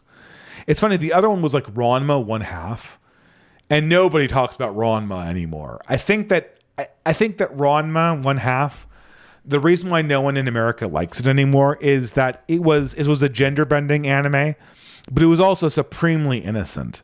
It was like very traditional roles otherwise. And now we can't see that and see that as innocent anymore. We immediately associate gender bending with the whole trans phenomenon, which is anything but innocent, is totally malevolent and totally nefarious and totally political. So you can't have like a cute little heterosexual let's get married romance where one of the characters gender bends. That does not come off as innocent anymore. But Neo Genesis Evangelion, it's good. I don't know if it would hold up. It obviously has huge references to Jung and Freud. That is what it's obviously referencing. All of the angels and the angelism is a phenomenon where you're abstracted from life. So Shinji's inability to relate to the people around him which is a form of angelism, corresponds to these physical monsters that are angels. And the Evangelions, which are recaptured monsters, are mirror images of adult authority figures. Like one of them is literally kind of like his mother, and they're literally in wombs when they're inside of them. These are all kind of Freudian or Jungian archetypes that are being used to express a psychological battle in the form of giant mechas beating up kaiju. And I think that concept is brilliant. Obviously, the movie form of this was Pacific Rim, and Pacific Rim took all of the interesting elements about Neon Genesis Evangelion, which is obviously the correspondence of the giant robots with the psychological states of the kids themselves, and it just ignores that and tosses them in the trash. It just makes it about aliens invading, which is a lot less interesting. my one criticism is the character Shinji he is to men what Bella Swan is to women. He's like every angsty adolescent self-insert character. Every young man is Shinji. Every adolescent woman is Bella. This person has no character traits other than the angsty feelings that all young men feel between the ages of 15 and 19, or whenever you're able to legally drink. every young man in between those periods is this Shinji character, and for that reason it's a little bit weak. Asuka is kind of a wish fulfillment fantasy. She's like the dream tomboy character that a lot of young men fantasize about. Obviously, Ray is she's literally an Oedipal sexual risk, right? She's literally Shinji's fear that he's going to fall in love with his mother, and I think between those, they work as archetypes, but it's really hard for me to say the characters and go, yeah, those are real characters from real life. They're just like cardboard cutouts. So, that's a weakness of a lot of anime. It's hard to relate to the characters as real people. Megamax for $20. In the name of moos and liberalism, we must remove all young and dispossessed men from the right wing. Okay, we must remove all young and dispossessed men from the right wing. Oh no, why do young dispossessed men start disliking the moos and liberalism? Shocked Pikachu face. I'm tired, but I don't know. I don't know. Are conservatives even sentient? Are conservatives even they're less coherent than an LLM that's in the process of hallucinating. It's insane. They're less coherent than an LLM that is in a hallucinating state. I don't know. What do they expect? What do they think is going to happen? No one has any idea. Megamax again for $20. He says the Zionist influence doing everything to make people not dislike Israel, and the Jews challenge difficulty impossible every single time. I legit can't form a theory of mind from them on how this is a smart or constructive move. Yeah, I can't either. If people were to design a movement directly intended to piss me off and to not want me to talk to them, and just want me to take their stuff and then kick them to the curb when they need my help, it would be doing what they're doing right now. They either must think that the world is ending, or they are complete morons. I have no idea what they're doing. Chan the Man for $5 says, if I am to call my shot, Spain and Morocco are co-hosting the World Cup in 4 years. It will become the Open Borders World Cup with insane propaganda. Here's the thing though, the critical thing about the Morocco thing, the obvious solution is for Spain to rule Morocco. That's the obvious solution. That is the obvious solution, is for Spain to rule Morocco. But they can't do that because we can't have imperialism. If the problem is Moroccans are just so in need of Spanish governance that they have to break in to Spanish people's houses, then why not just put the Spanish in charge of the Moroccans like it used to be? That is the obvious solution, but we can't have that conversation because we're ruled by children. Bobby Bob for $20 says, here, buy yourself a burrito. Well, thank you very much. I do love burritos.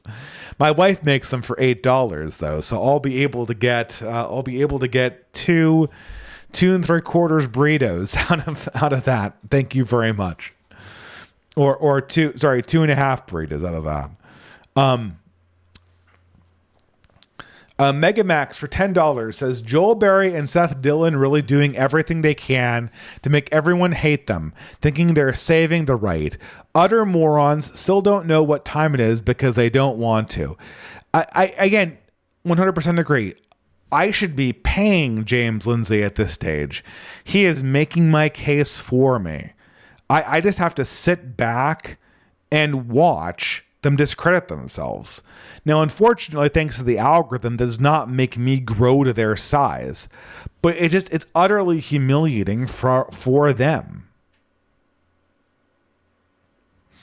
But yeah, Baloo for $5 says, but if you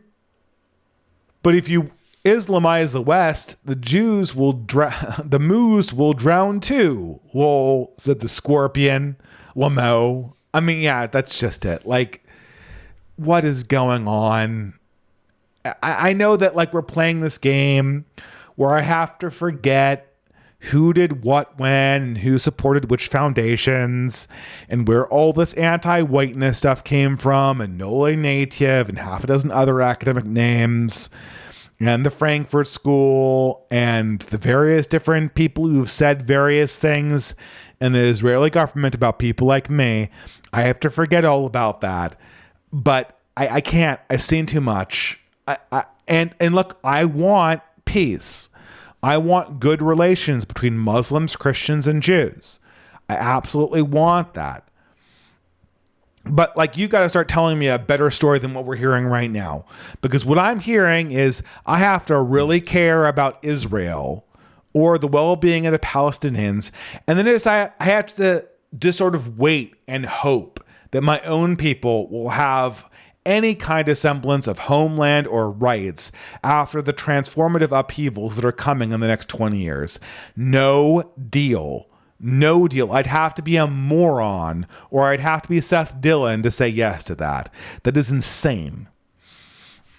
Here's Wingman 45 says, here's 1/10 of a burrito. God help the Holy Father. Yes, Pope Leo, God bless and God help. I have some more here. So I'm going to keep on going. Much more, I should say. Great Dane for 25 says, have to work, so I'll watch later. But on the topic of boomers, what do you think about Jim Morrison and the Doors? Unlike the safe, edgy Beatles who wanted to lower taxes, they were Nietzschean and transgressive. Okay, I'm going to get so much shit for this. How do I put this? I can't not like the Doors. They were so in high school when my friends and I were breaking the rules, we'd go out. This is like my senior year. We'd go out and we'd consume substances we weren't supposed to, and we listened to the Doors. That's what we listened to. And I've always kind of liked the Doors. First of all, Jim Morrison is a spiritual fraud. He understood nothing. So he was, as a spiritual guru, I really pray that he didn't lead too many people astray. Their vision of hedonism is absolutely bonkers. It is kind of like BAP before BAP. It is kind of like Bronze Age pervert before there was Bronze Age pervert. But at the same time, I'm not going to lie. I really like their music. I really like the organ playing. I really like the Stranglers after them as the side project after Morrison died. And I just love putting on Ghost Song. That's just one of my favorite songs of all time. I can't not listen to that song and go into a hypnotic trance. And I can't, look, they're degenerate. Their spirituality is stupid. They're part of a movement I don't agree with. And worst yet, they're from Southern California, and I hate Southern California. I'm a self-hating Californian. But genius is genius, and Jim Morrison had it. And I can't deny that, right? So, sorry, I kind of like the Doors. I'm going to get kicked out of the right-wing club. Just the Ghost Song. I love it. This Is the End, overplayed, but great. All of their little bops about sex, they're way worse than the similar ones by Led Zeppelin. Way worse, but they're cute. Baby Light My Fire. I mean, come on. How can you not like that song? How can you not like The Stranger song. How can you not like Touch Me Now? Riders on a Storm. Jim Morrison's voice is haunting. And I just can't not like it. I'm sorry. Similar thing with the Grateful Dead too. Although I kind of think that there is a case for the fact that if Jerry Garcia were resurrected, they would be like secretly based. They'd be secret right wingers now. I just love the Grateful Dead. And they're more of like the Northern California variety. An acquired taste for sure. And also music that I don't know if I would like them if I didn't associate them with, taking things I shouldn't have at age 19. But I still like them. I still listen to them. They're still good. And I still think they're an iconic piece of Americana, and I can't take that away from them. And Friend of the Devil, still a great song. Broken Town Palace, still a good campfire song. They're just good American. I don't think they even wrote the lyrics to their songs, but they just had good songs, Luke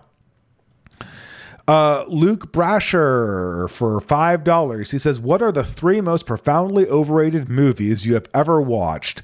Ones you were genuinely didn't get the hype.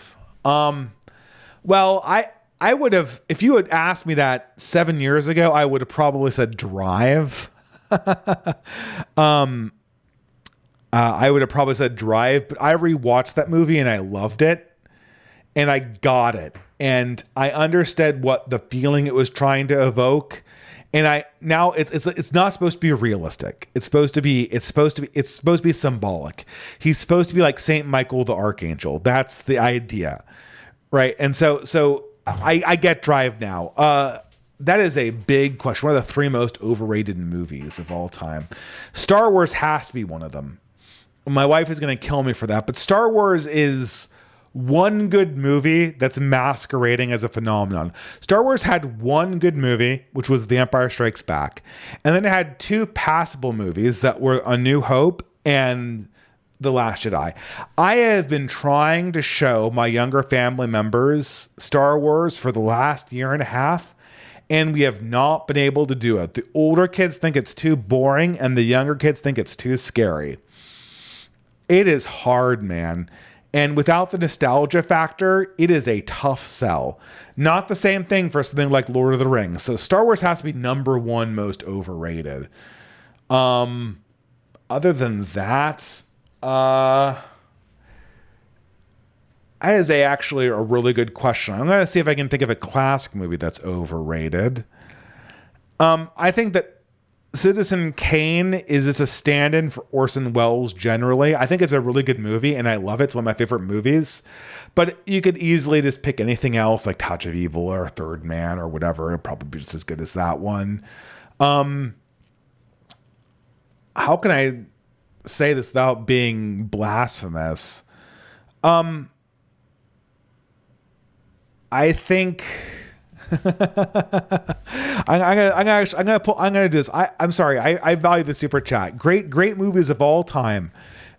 Top 100 movies of all time. We'll go down the list and see which ones are the ones that are actually overrated. Star Wars is definitely number 1 on my list. What do people say are the top best ones and which ones were they obviously wrong about, right?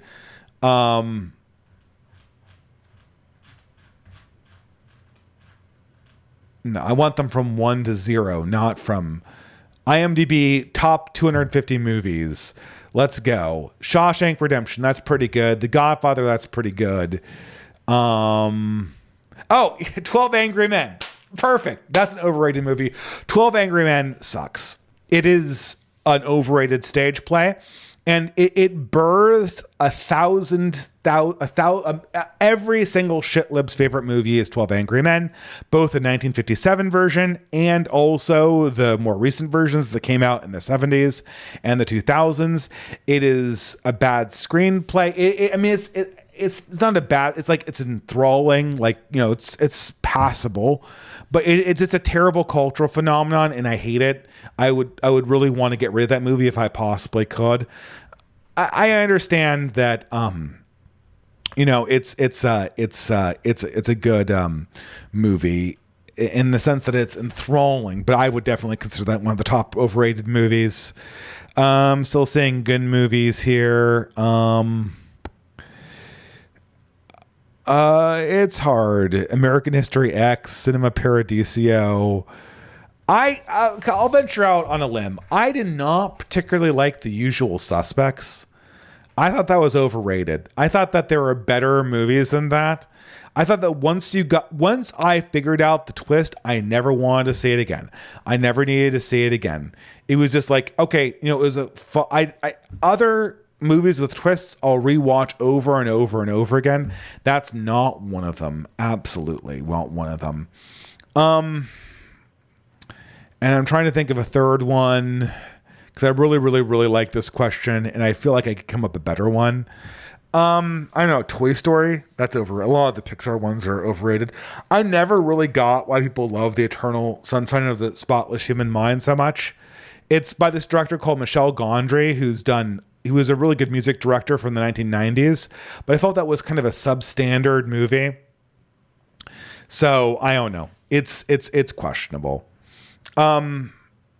Anyway, yeah, let's go back to the super chats here, and I will, that was a very tempting question, but thank you. All right. Inky Hira Art for $25 Canadian. Thank you very much. Long-time lurker, first-time chatter. I'm in the early development stages of a reactionary horror cosmic inspired by the cyclical history and evergreen truths. Hatchling Horror issue number 1. The evergreen. I'm most active on Twitter. Is that a question? Long-time lurker.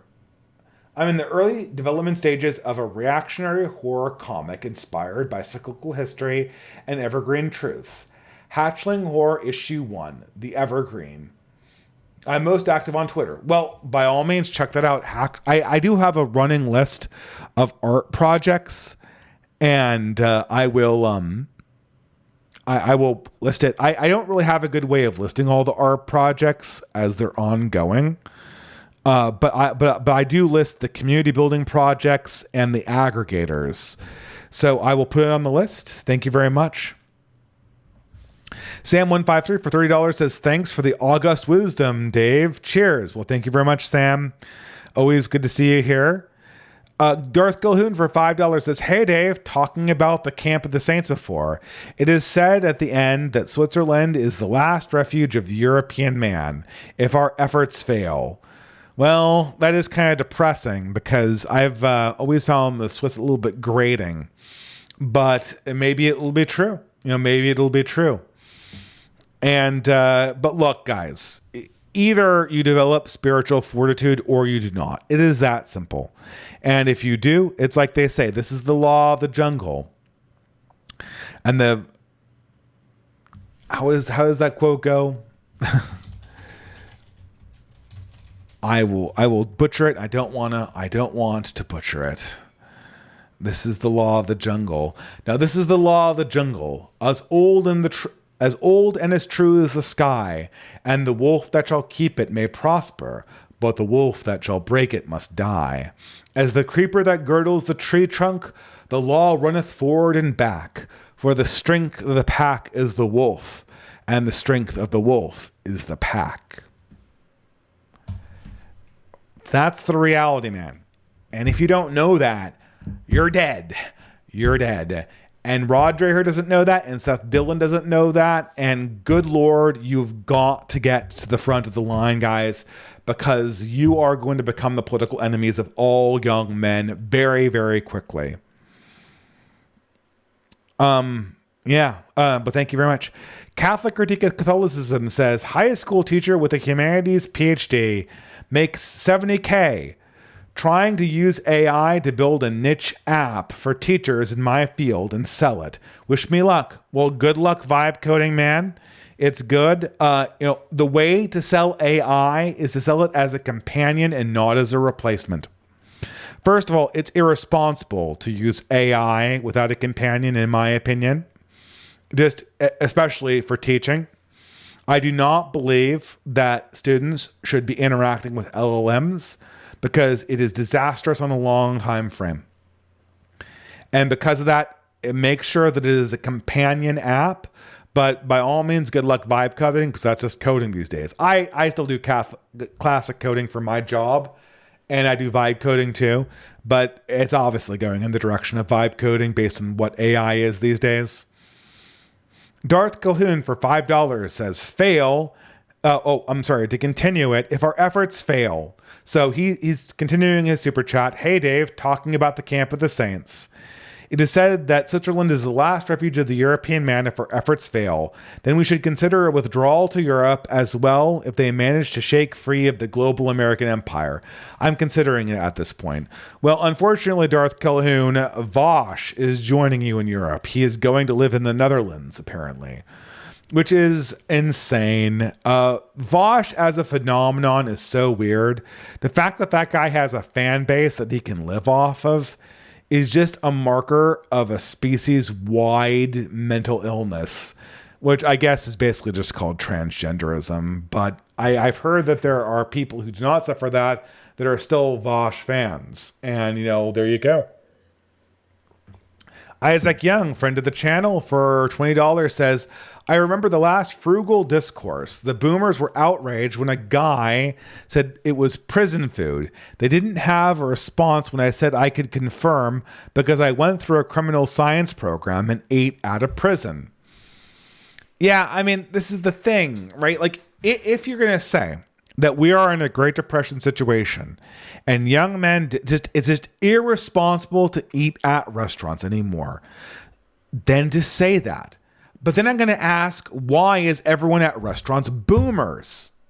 If it's irresponsible for a 22-year-old to go out with friends to a restaurant, which is where you meet people, then why do we live in a society where boomers can eat out 3 times a week? What is this? It's insane. They don't want to say that it's irresponsible to eat out because that would imply that luxuries are morally irresponsible for other people, including the people that pay their wages or whatever. I need to refresh one more time here. I think I only have one more super chat. I do. Thank you so much, man. Chan the Man for $5 says, if he were alive today, Jerry Garcia would eat too much Cherry Garcia and have the same politics as Ben and Jerry. I guess. I am not so sure. I've heard stories that they were not as orthodox leftists as you might think. And they were still, they were kind of rebels back in the day. This is obviously, the problem here obviously is, what am I imagining? Am I imagining an 80-year-old Jerry Garcia in 2026 or whatever, or an 85-year-old Jerry Garcia in 2000? Yeah, that he would definitely be a shitlib.